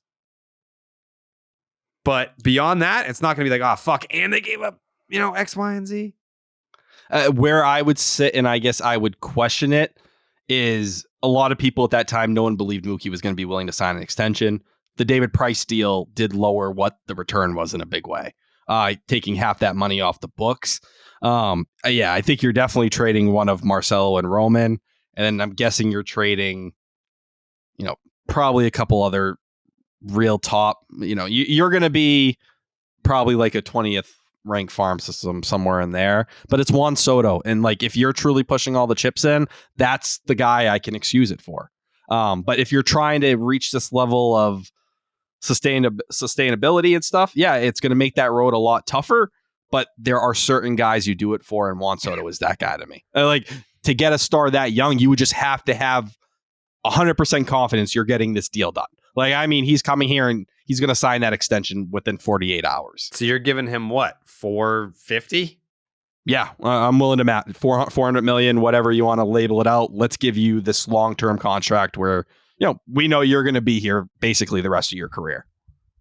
And I do think with Juan Soto, it's stickier than some of these other guys. Why? Because you're not playing him in right field. He's a left fielder, right? Mm-hmm. There's not as much athleticism, but I believe that much in the hitter profile. I do. But with Juan Soto, all right, well, you're going to be playing left field. Could you picture Juan Soto having to be a DH in 8 years, 9 years? Nah. Probably not, right? Like, he could probably get by in left field. He's not a liability. He's fine. But yeah, Juan Soto, I would hope the Red Sox, if they're serious about actually moving him, and I think the Padres are going to look and be like, dude, we want a real return for what we had to give up. And obviously it's different levels, but I think there's going to be other teams willing to kind of jump in on it. But there is something to the same, convo. There's only so many people that were willing to be in on Mookie because of what it was going to cost. Yeah, the Nats already just from a financial standpoint. 3 dudes on their big league roster from that deal. Yeah, and in ARB, he made $23 million this past year. He's going to make like 30-ish, yeah. Yeah, which is basically Mookie Betts. Mm-hmm. When you go back to what it was when he got traded to the Dodgers. So that immediately puts, I think it's a different kind of environment. You didn't have a team like the Padres doing what they're doing, but they're willing to ship him off. Is there another team, maybe the Mets, Mets, who are willing to say, fuck you? We didn't exist back then when the Mookie thing went on, but now we do. Yeah, there's not a lot of teams right now that have a great farm system and the money to pay Soto. No. And I think where you're the Red Sox, he is one of the very few guys where you can justify that. Yeah. Where you could say, all right, you're getting a guy who's going to be fucking 25 years old next year. He's not even 25 right now. It's so absurd. And you can argue, say what you will. I know some people are going to look at it and say, well, is he going to be the player people saw, in 2019 or in 2020 and 2021? Is he going to be able to hit those levels?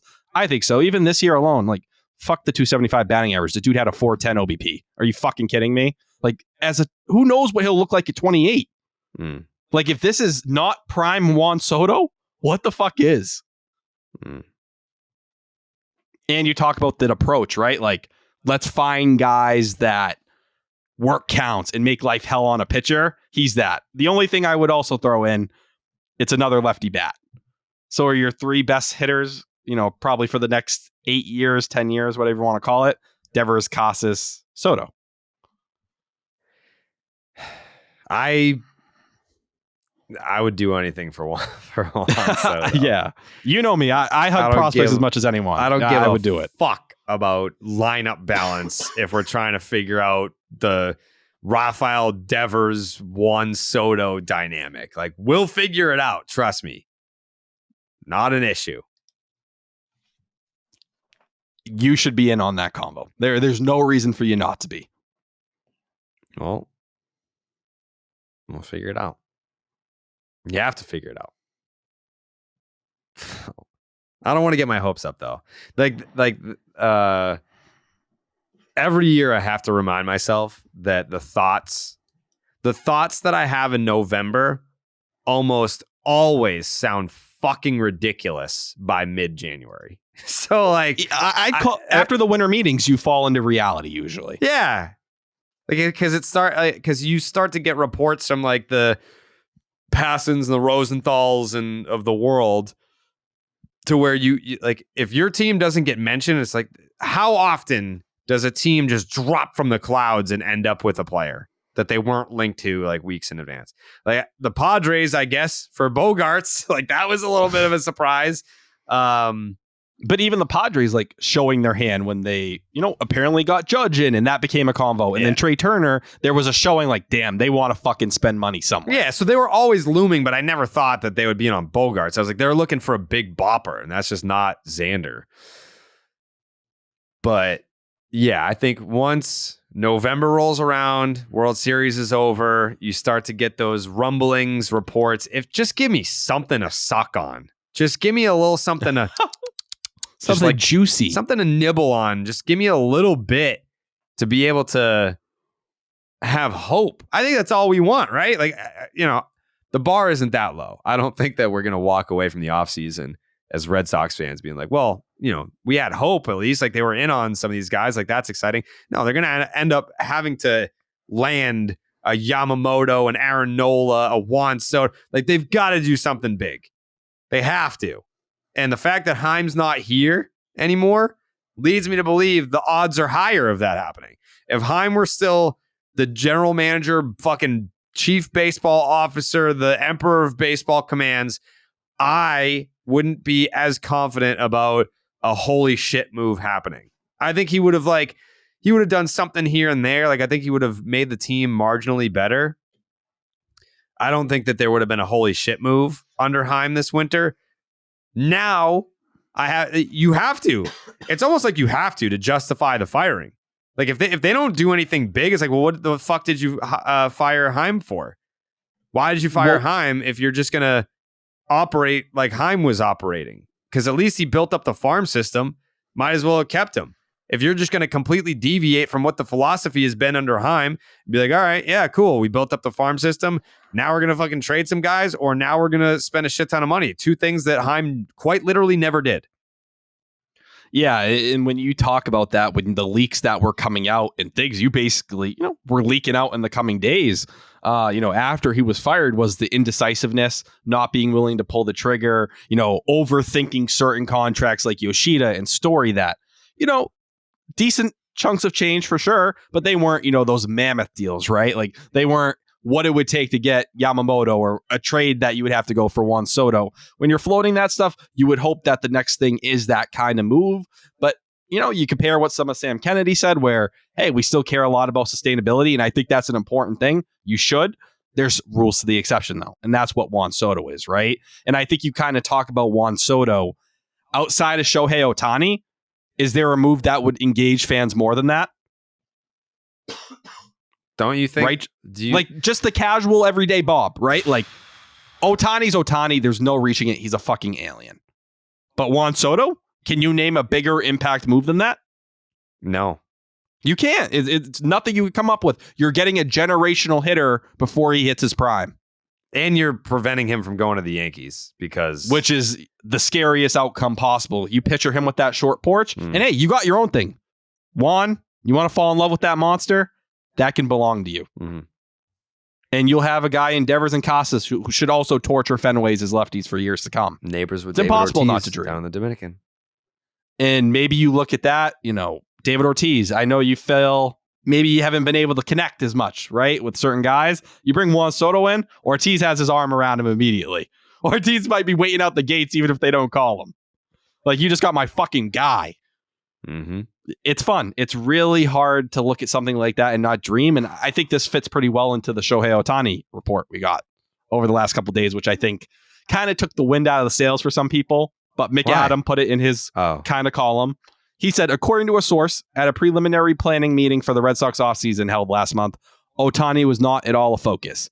Meanwhile, another source noted that the principal owner, John Henry, remains philosophically skittish over the prospect of the kind of lengthy mega deals. And in, parentheses, that it would take to land Ohtani. He framed it as a real long shot. Which, days after John Heyman, Gammons, Middlebrooks had, added to the fire a little bit. I think a lot of people were like, fuck, like, damn it. Is this just going to be, more of the Heim era? And they kind of were just looking for the scapegoat to PR things. You know what I mean? Get people off their ass. Let's, throw it all on him. Well, I'll say firing some of the coaches is the first sign that they're not blaming it all on Heim, which is somewhat refreshing. But I think the other thing to look at here is, yeah, with Ohtani, I can accept if the Red Sox say, hey, we'll keep our eye on it. We'll check in. We're going to spend money, but we are focused on Yamamoto. We want, if we're going to hand out this deal, it has to be a 24 or 25-year-old that we're giving it all to. That fits Yamamoto and that fits Juan Soto. You could check both of those guys off as freaks not even in the primes of their career. that can come and completely reshape the Boston franchise for the next 10 years. One costs money, one costs, prospects and then money. Those are the guys, if you're saying like we're focused on that, I can understand. Because I think if you do go Ohtani, and we agreed on this, him not pitching, that would be a pretty big deal for you trying to compete in 2024. If you're like, damn, we need to go all out on pitching, I can understand that. You got to fucking spend money.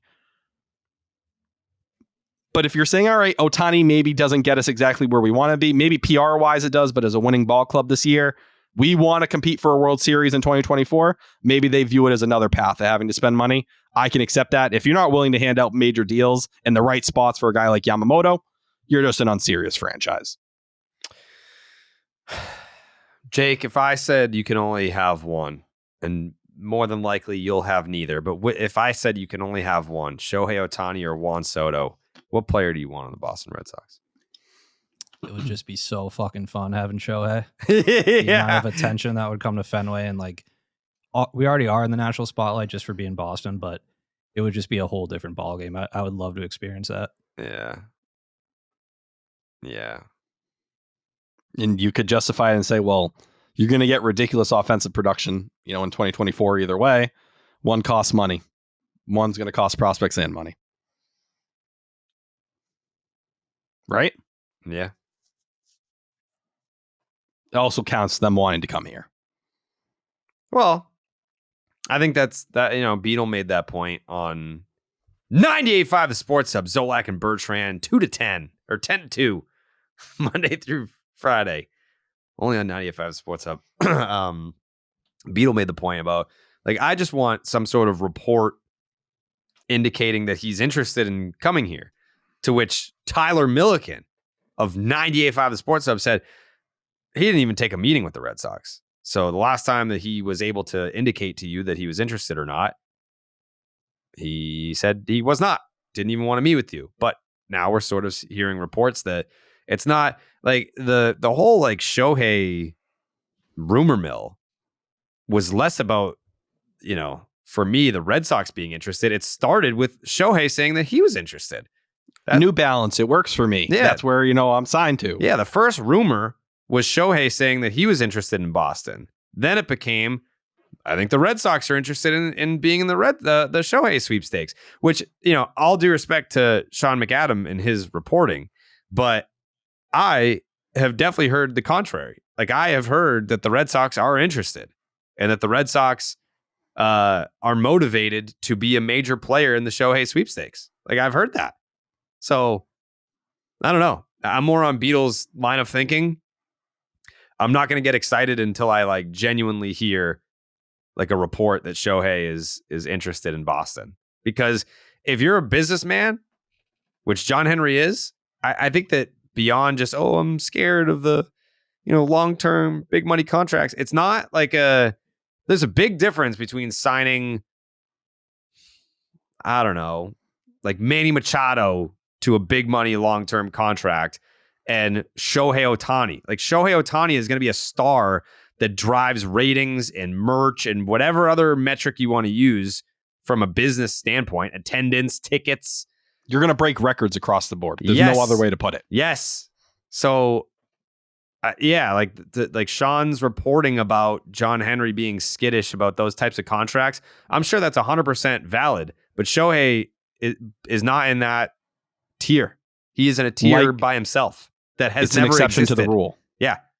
It's never existed because there's always been like that one superstar player like from Japan or wherever. It's like, all right, like Daisuke. Like, if we sign Daisuke, this is going to be epic, man. Like, you've never seen anything like this before. And but Shohei, Daisuke's showcase was in the World Baseball Classic and in Japan. So you were signing him based on what you saw there. Shohei, you're signing him based on what he's done in Major League Baseball. There's no like Yamamoto, there's a risk.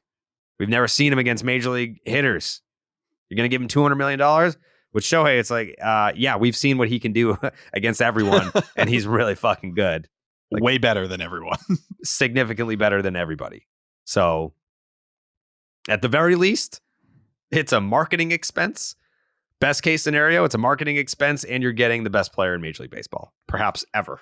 So, and I'll add in, Eddie Romero, who is seemingly leading the charge in that front office right now for what's going on, what they're handling with transactions and all this. He was part of the first meeting with Shohei that ever did happen, the one and only, which was when Ohtani came out of high school. And they thought it was between them and the Dodgers. If he was going to end up going the route of coming to Major League Baseball at that time. Obviously, it didn't play out that way. But you're telling me Eddie Romero doesn't sit there and say, man, that Eddie Romero said that was the highest grade he had ever put on a pitcher ever till this day. You don't think that still someone exists in his brain? You said you were going to, turn over every friggin' rock possible. You better make sure you turn this one over and at least consider it. You should be thinking about it because it's a once in a lifetime opportunity to get that kind of guy. That's really what it is. And somehow you've lucked into having a second shot at it. Potentially. Well, we have all winter to talk about the Shohei Ohtani sweepstakes. Who do you want on the next episode? Who do you want to do like an off-season preview with? Can I be for real? I think Will Fleming is what everyone is really dying for, just to have that experience. Mm-hmm. But I'd throw Lou. I think Lou always brings the level-headedness to it and, kind of an outlook on things that gets Red Sox fans to kind of come together and be like, all right, like this is what it is. Let's not, start freaking out one way or the other. Let's just, hammer it down and kind of have the conversation. I think Lou delivers as fair but realistic takes on the Red Sox as possible. And I throw Will in that as well, considering, hey, he added fuel to this Ohtani fire. How you feeling these days? Just curious.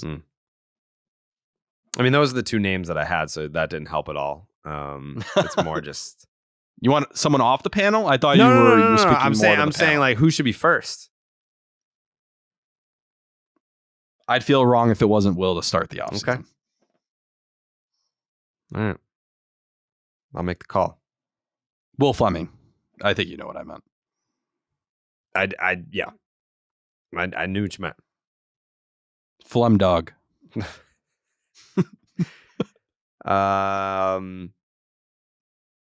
The Kluber leak.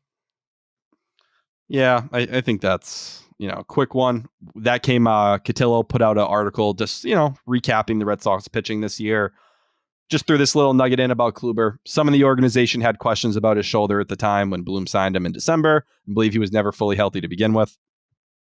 Listen, clearly he's cooked. He was throwing friggin' 88. The stuff was even a notch down than what it was a year ago. These are the leaks that come out after something like this. All right, well, you signed him to a deal. He made it through his medicals, all that. I think this is the definition of just like, trying to make things look worse or trying to shit on it. It looks bad enough. The guy had a 7 ERA and he gave you nothing. What more do you need than that? Yeah. There are other teams checking in on him. It wasn't like the Red Sox were the only team that called him. It just doesn't make it any worse of a fucking signing, especially, watching Eovaldi and, it's not as simple as, one for the other, right? Like Bogarts and how that played out with the luxury tax was a major figure in that. And obviously they wanted Eovaldi back early. Doesn't excuse them taking the offer off the table completely either, in my opinion. But man, I'm not going to sit here and play with leaks. Like some in the front office disagreed. Okay, well, those are the ones that clearly were on the anti-Bloom side. To make the move, there had to be more people on that side than the other, right? Especially considering what we've heard about Bloom and how hard it was for him to make certain decisions. I'm just like, it's one of those things, these come out after a guy gets fired. All right, it's done with.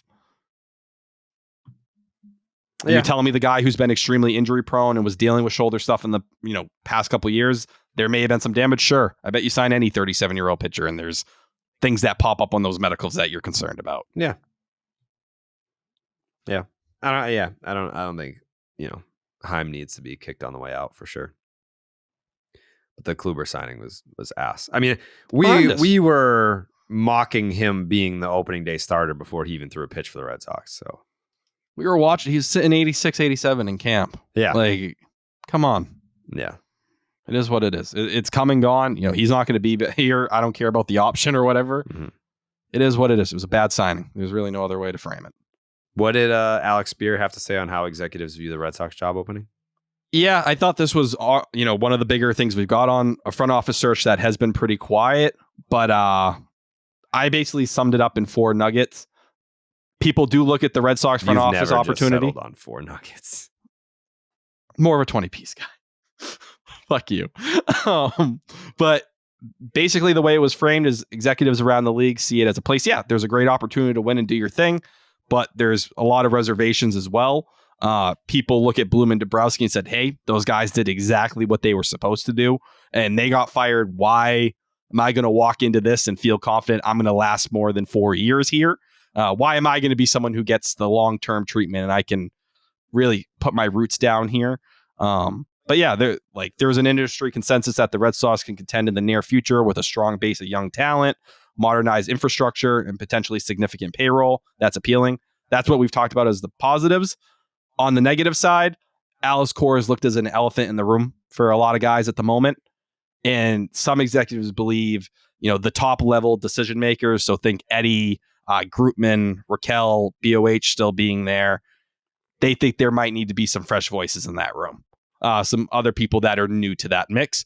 And I think that I would agree with that. I think they probably do need some freshening up there. I think that's why Mike Grootman was brought in. And he's only been here for a short role. Or a short period. We haven't heard a ton on his impact or other things. But yeah, I don't think it would hurt to bring in some new voices and see where things go. Maybe from, can you take something from a Dodgers front office or a Rays front office? Something I was hoping Chaim Bloom would do more of, and it never really happened. Mm-hmm. Well, I mean, based on decisions that were made today, I can say I don't even know that I need a new general manager. Whoever's calling the shots right now, I think we are right in lockstep.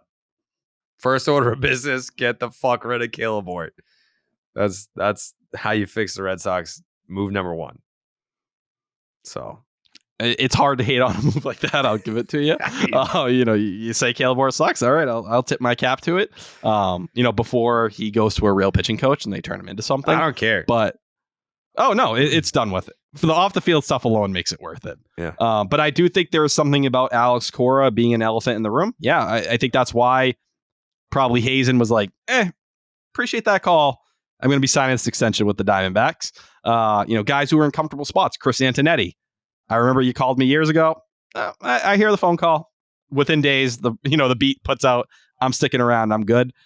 I don't think it's a surprise there. It's just, you're walking into a place where Alex Cora had to tell ownership without even asking, I'm not ready to be that guy yet.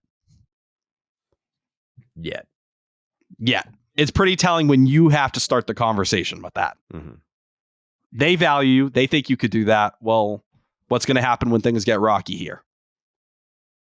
I've seen before when the relationship hasn't always worked out. There's a guy who's willing to kind of, be like, listen, is it me or him? Right? Like, who do you view as that big dog? Who's going to win a power struggle? I've seen Cora air out Bloom in the media. I've seen him speak through his players to the media. What's going to happen if things don't go the right way here?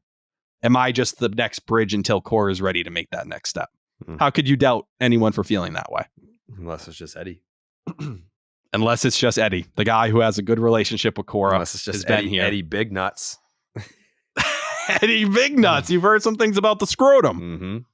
Talk to me about it. Saying Cojones? He's got a vision. They don't just hang, they drag. They bounce. They're skid marks. They crater. Oh my! There's a trail. They leave a trail. They leave a wake of destruction. Oh my God! I've never seen that before, but he's got them Godzilla balls. If you kind of can bring that to the table here, Kaleb Ort certainly doesn't have those kind of nuts. No, he doesn't. Yeah, that's unfortunate. So, on the other hand, going away from nuts, Kim Ng and the Marlins, right? They've been eliminated. Do you find it interesting or weird that there hasn't been anything up? We haven't heard anything about her sticking with the Marlins, and we haven't heard anything like, oh, she's talked to Boston or anything like that. Well, I think they probably needed the dust to settle first before she talked to the Red Sox. I still think that that's going to happen. Whether or not they make the hire or she decides, I want to stay in Miami, she's probably somewhere in between, right? Like, it's probably part of it. Like, hey, I did reach free agency here, didn't I? Yeah, like I deserve my opportunity to speak to other clubs if I so choose. She may have some questions, like, yes, I'm interested in the Red Sox job, but not if XYZ, but I would be if ABC. So that's probably where she's at. I'm just guessing. I don't know. But I think if you are in the mindset of, well, the Marlins just made the playoffs. Like, how could she want to leave after that? Yeah, they did, but did they? Like they had a negative run differential, made the playoffs. Sandy Alcantara's got TJ next year, out the whole year. And like they barely made the playoffs, and they probably should not have made the playoffs. So it's not like, yes, they have talent there, no doubt. They've got talent. But what situation would you rather be in, where the Marlins are leaving off right this second? Or could you be at the helm of going out there and trading for Juan Soto and signing Shohei Ohtani or something like that? Just handing out $1 billion in contracts in one winter. It's the chance to take over a city and a franchise that just reaches levels, unfortunately, the Marlins can't reach. It's just impossible based on, what that fan base is and what their resources are. And I will say, someone had posted on Twitter, just reading Alex Cora's comments about Kim Ng and when he was with the Dodgers and she was there as well, spoke extremely high of her. As a baseball mind, it was like, listen, she's going to do great things in Miami. Really made sure to give her a very positive endorsement. So when we're talking about people who could look at Cora and say, well, I don't see him as the elephant in the room. I look at him as someone I'm excited to work with, and I'm not scared of the challenge. She kind of does check that box off because apparently they're pretty big fans of each other. Well, it was Beatles' point about she's made the big move before. Pablo Lopez, Luis Arias. She's worked in a big market with big expectations with the Yankees. Those things are important. But if it's not her, then it's Eddie for me. Like a dude that's been here, a dude that's worked with Alex. I think either one would be something that very much intrigues me. I know you mentioned Sam Fold, but like I'm all set. I'm pretty high on Sam Fold overall because I think he does offer something that a lot of the first-time guys don't. Like what? I think it's the Dave Dombrowski connection. Who cares? I heard you say that on the radio. Who cares? Like, I worked alongside Dave Dombrowski, so I learned how to fucking pay a guy more than anyone else. I learned how to trade the fucking top 4 prospects in my system for a relief pitcher. Like, I'm no disrespect to Dave Dombrowski. He won my favorite World Series here outside of 2004. But what does that guy do where it's like, man, I really learned something there? Like it's a lot of just like obvious moves with great resources. I think it's the rare blend, right? Like I think it's someone that not only Chaim Bloom was so, such a big fan of in 2021 that he was really considering giving the job to him over Alex Cora. So someone that can understand the analytics and branching it to the players while also having the respect of a Dave Dombrowski, working as a right-hand man in that front office in a place where, he's talked about it, the importance of chasing winning and going after these things. And also someone Dombrowski said, hey, like, I hope this guy is making the final decisions for me one day. Like that speaks to me to have that kind of respect from him. I think that is a rare blend where you're talking about someone that could have Alex Cora's respect. Well, Alex Cora and Dave Dombrowski, that relationship, how much it meant there. If you could get that kind of check mark from Dave, a guy Cora is good friends with, and he says, hey, I'm sending you my top lieutenant.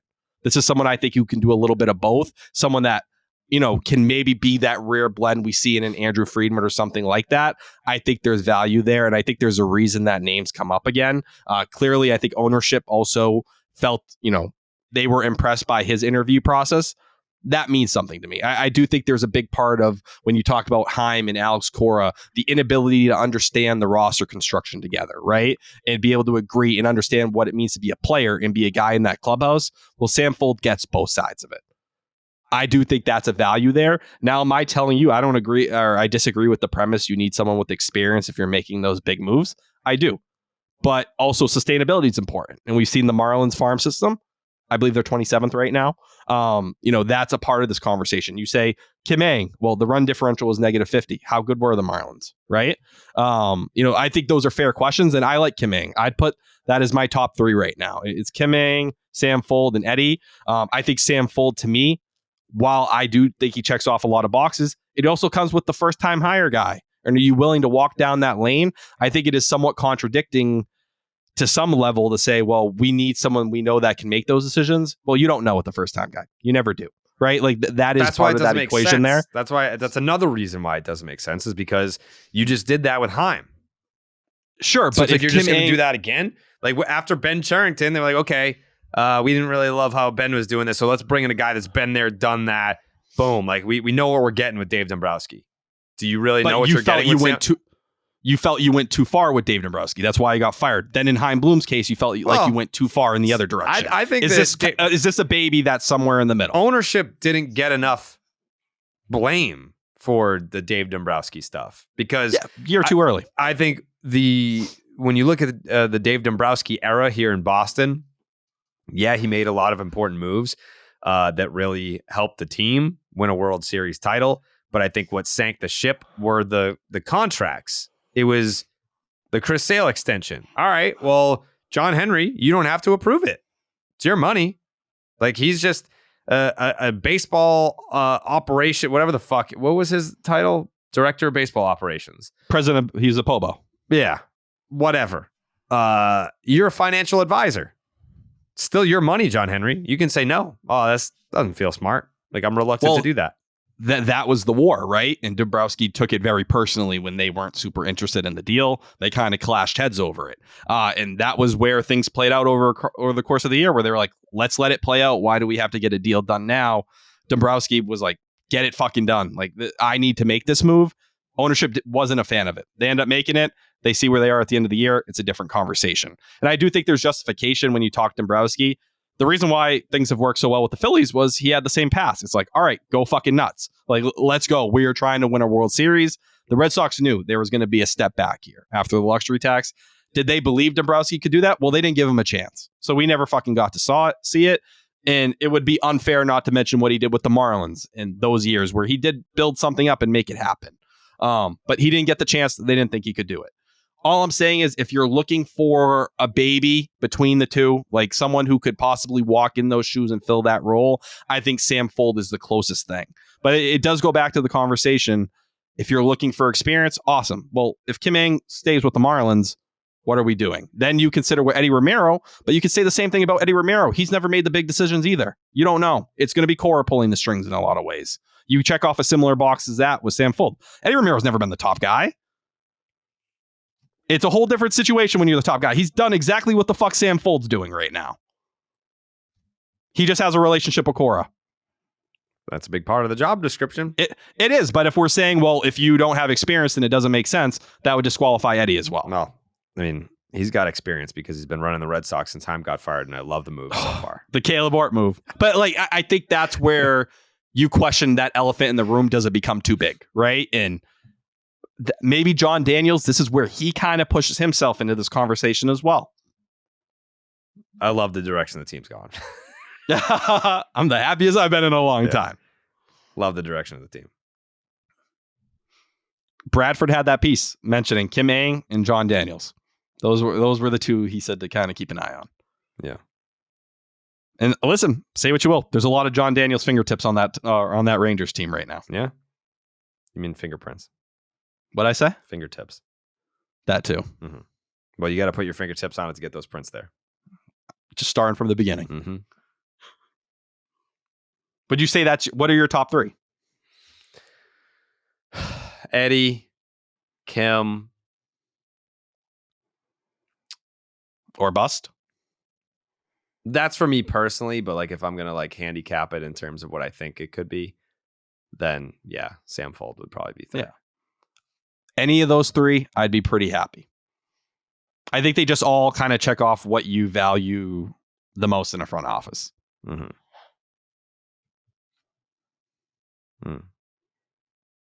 There's going to be candidates we don't even fucking know. Watch. Yeah. Whenever that piece drops in the next 7 or 8 days, these were the few of the names called. We'll be like, damn, Never thought of that guy. Never thought of him. Bryce just hit another one. Oh my fucking God, this guy. Yeah. Why would you ever make him mad? I mean, getting doubled off at first base. He was just like, all right, hold on. I got to tweet this out.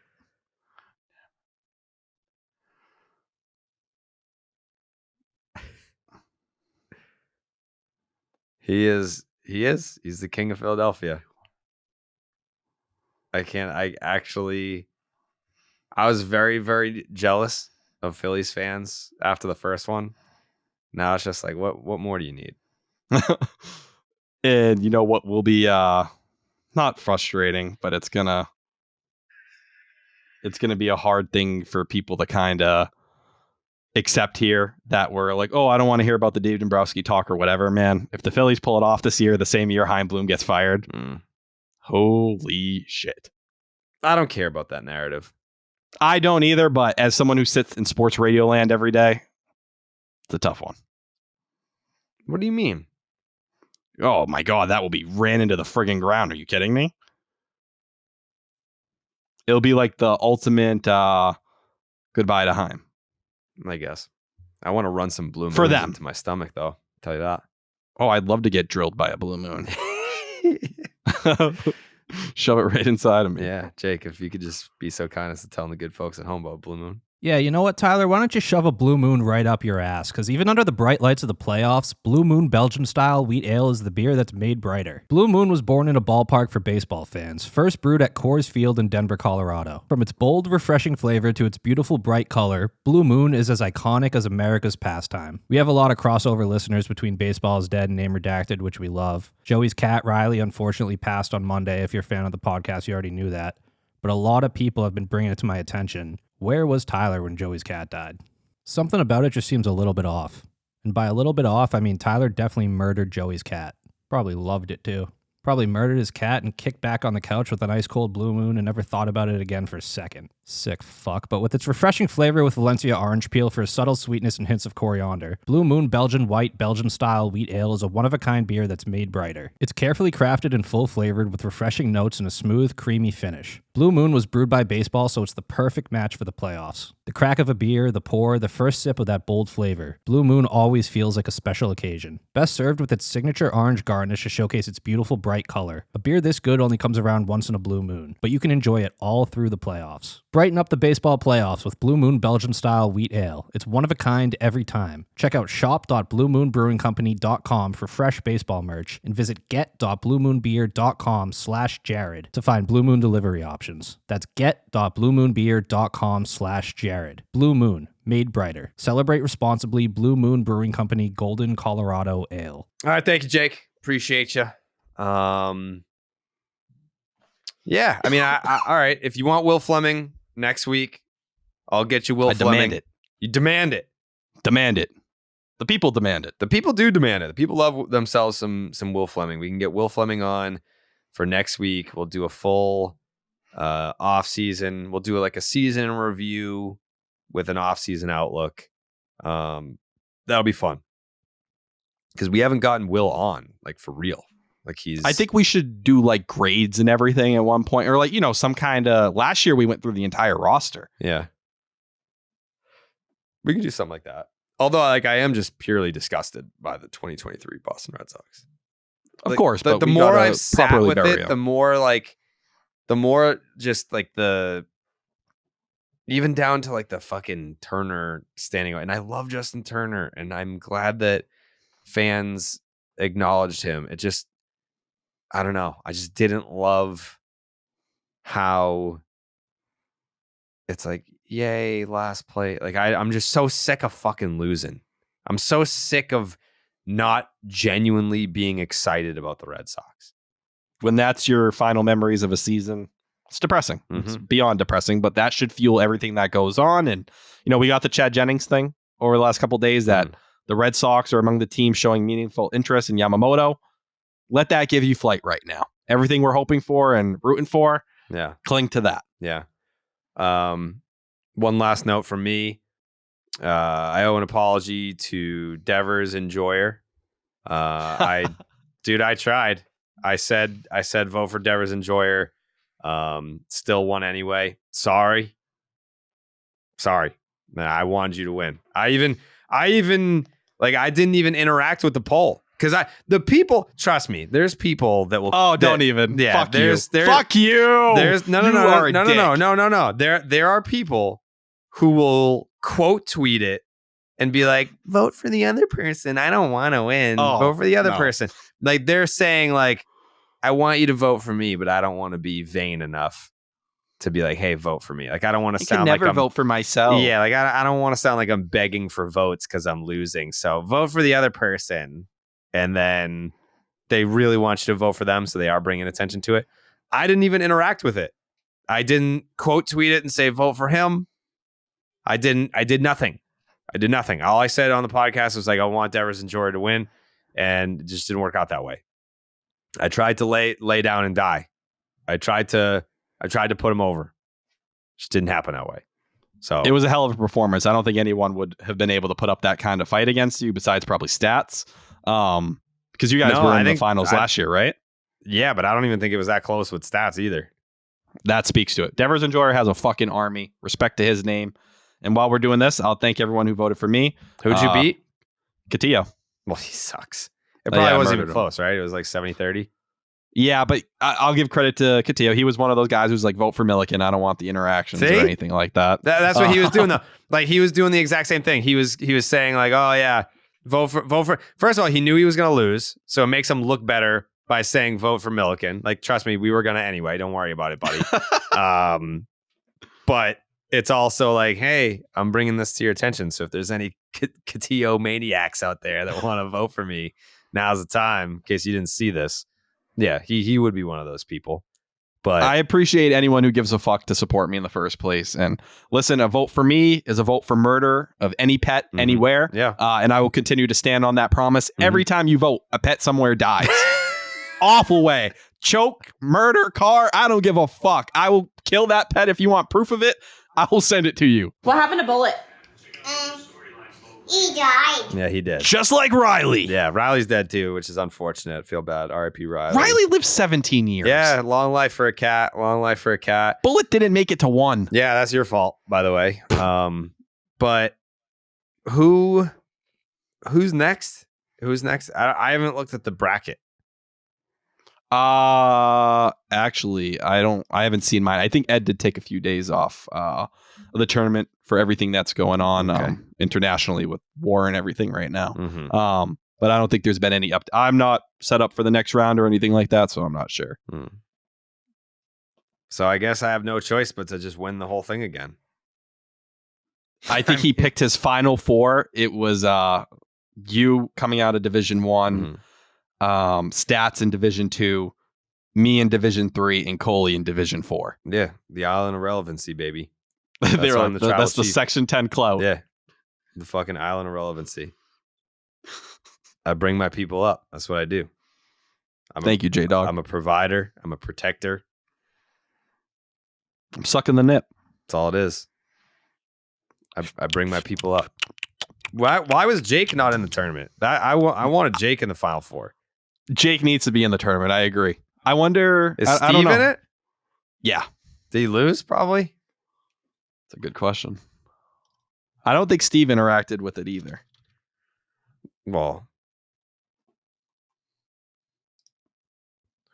So first round, Steve matched up against Chad Jennings. Okay. And he ended up coming out of it with... Hold on. Geez, Shaughnessy got fucking... That's crazy. Julian McWilliams absolutely murdered him. Did Steve beat Chad? I think he did. I haven't seen it yet, though. Coley took out Hatfield. Red Sox payroll making some fucking noise. Oh yeah, Steve beat Chad Jennings 69 to 30, or 69.3 to 30.7. I want a rematch against Steve. I fucking wiped my ass with Steve. Bless you. Ooh, I want it again. Are you guys not in the same division? I don't know. I haven't really looked. I thought for sure I was actually going to lose to Devers and Joyer. I was like, I want I want Devers and Jordan to be the Cinderella story. I woke up like whatever the following morning was, and I saw it was 50-50, and I was like, holy It might shit. happen. I was like, this is pretty fucking crazy. I Yeah. can't even lie. Yeah. Steve is in the Division 3, so he'll have to beat Coley to make it out. So that's not happening. I think. Well, it's not. That's gonna be a bloodbath. I think. Because I always have the nukes. Like I haven't used them yet. Like I've never. I won last year without even sharing it. Like I never retweeted it. I never quote tweeted it. Nothing.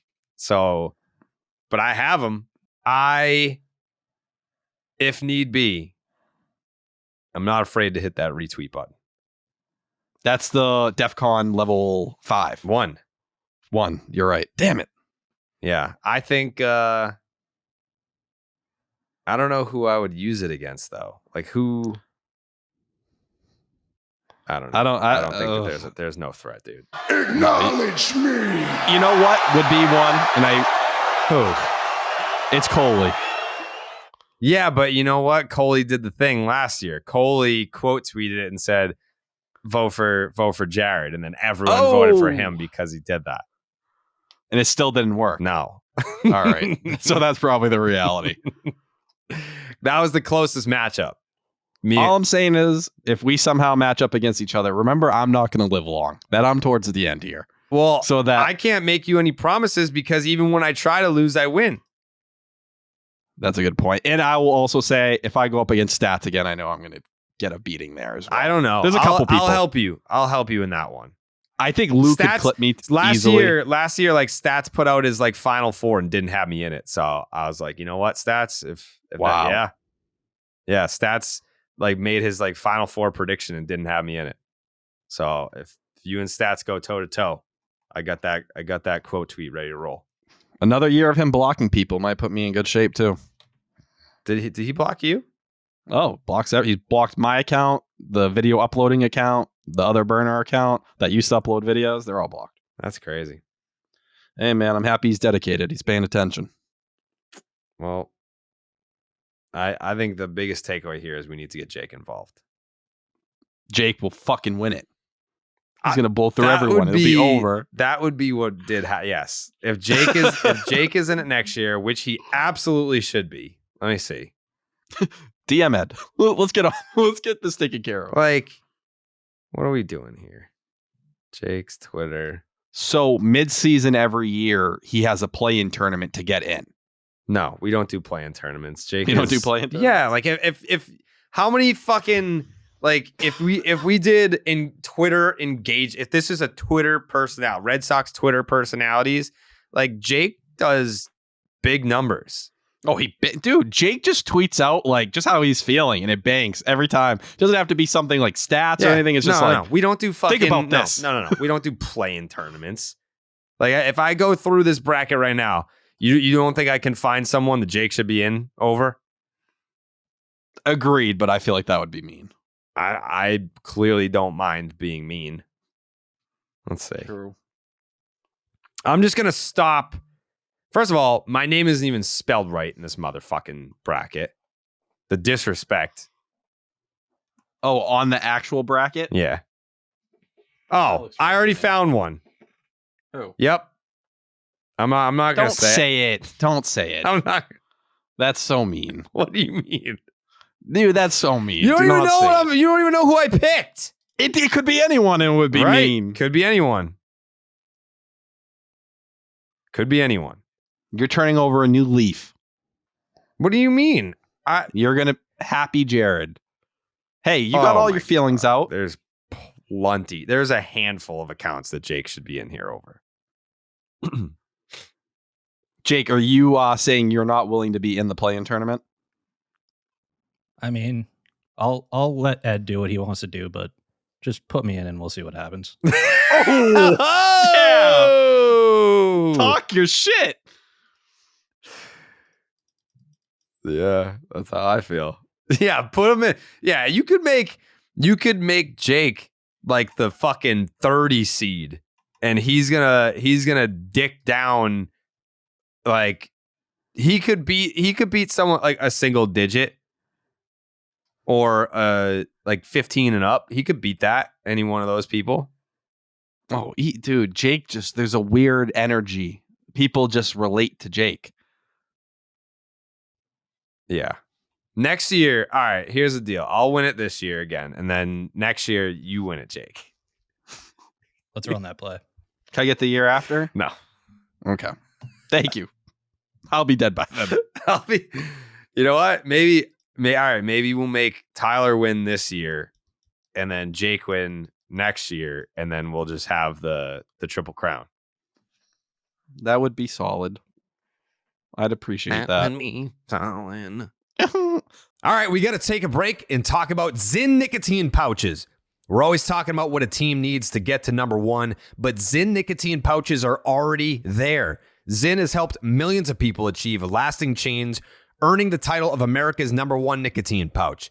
If you're a smoker or you're a dipper looking to make a change, look no further than Zyn. Zyn is made with 6 simple ingredients and is available in a wide range of varieties, including spearmint, citrus, and even coffee. And it's available in 2 strengths so you can control your nicotine satisfaction. Because it's discreet, you can enjoy it anywhere, anytime, so you never have to miss a moment of the game. Plus, every can of Zyn earns you points towards premium items like tailgating gear, top-of-the-line tech, Zyn swag, even gift cards. Find your Zyn at your local convenience store or online at Zyn.com. That's Zyn, ZYN.com. Warning, this product contains nicotine. Nicotine is an addictive chemical. Hey, for everyone who's listening to this podcast, I just want to put this out there. Jared was eating fucking Mike and Ike's unsour Sour Patch Kids Gang. before the fucking show started. I have Imagine boxes, being I that have kind boxes. of fraud. No, I have boxes of Mike and Ike's. Boxes. Dude, panicked when we were about to start and hid them so that they wouldn't show up on screen. I literally Think about just showed that. them on screen, so that doesn't make any sense. Because I brought it up. But I didn't deny it, and I showed them. Grow up and eat a real candy. You are a real candy. Thank you. I'm pretty sweet. End this fucking podcast. All right, we'll be back on Wednesday. I'll do my best to get Will Fleming to join us. Any final thoughts, Tyler? I don't think so. No, I have nothing for you. Jake's takes? Just best of luck to Kaleb Ort. Gonna miss him a lot. Yeah. Just because he fucking sucked doesn't mean he's gonna suck forever. So hope he can figure out a way to not suck wherever he ends up. I do have something to add while I'm here. What is it? If you have time, just try wiping your ass with like a wet nap or anything. And tell me how you feel after. That's it. You don't have to post it on Twitter, DM it to me. I want to make sure I'm on the same page as everyone else. Or if you have a tissue towel, send it to me. I'm open to sponsorships or having a conversation about any of it. You're gonna get like a Dude Wipes sponsorship. Oh, hit me up. Yeah. My ass could use it. Yeah, we need to get Tyler a Dude Wipes sponsorship. That's the next move. All right. On that note, we'll see you next week. Okay, bye. Buenas noches, amigos.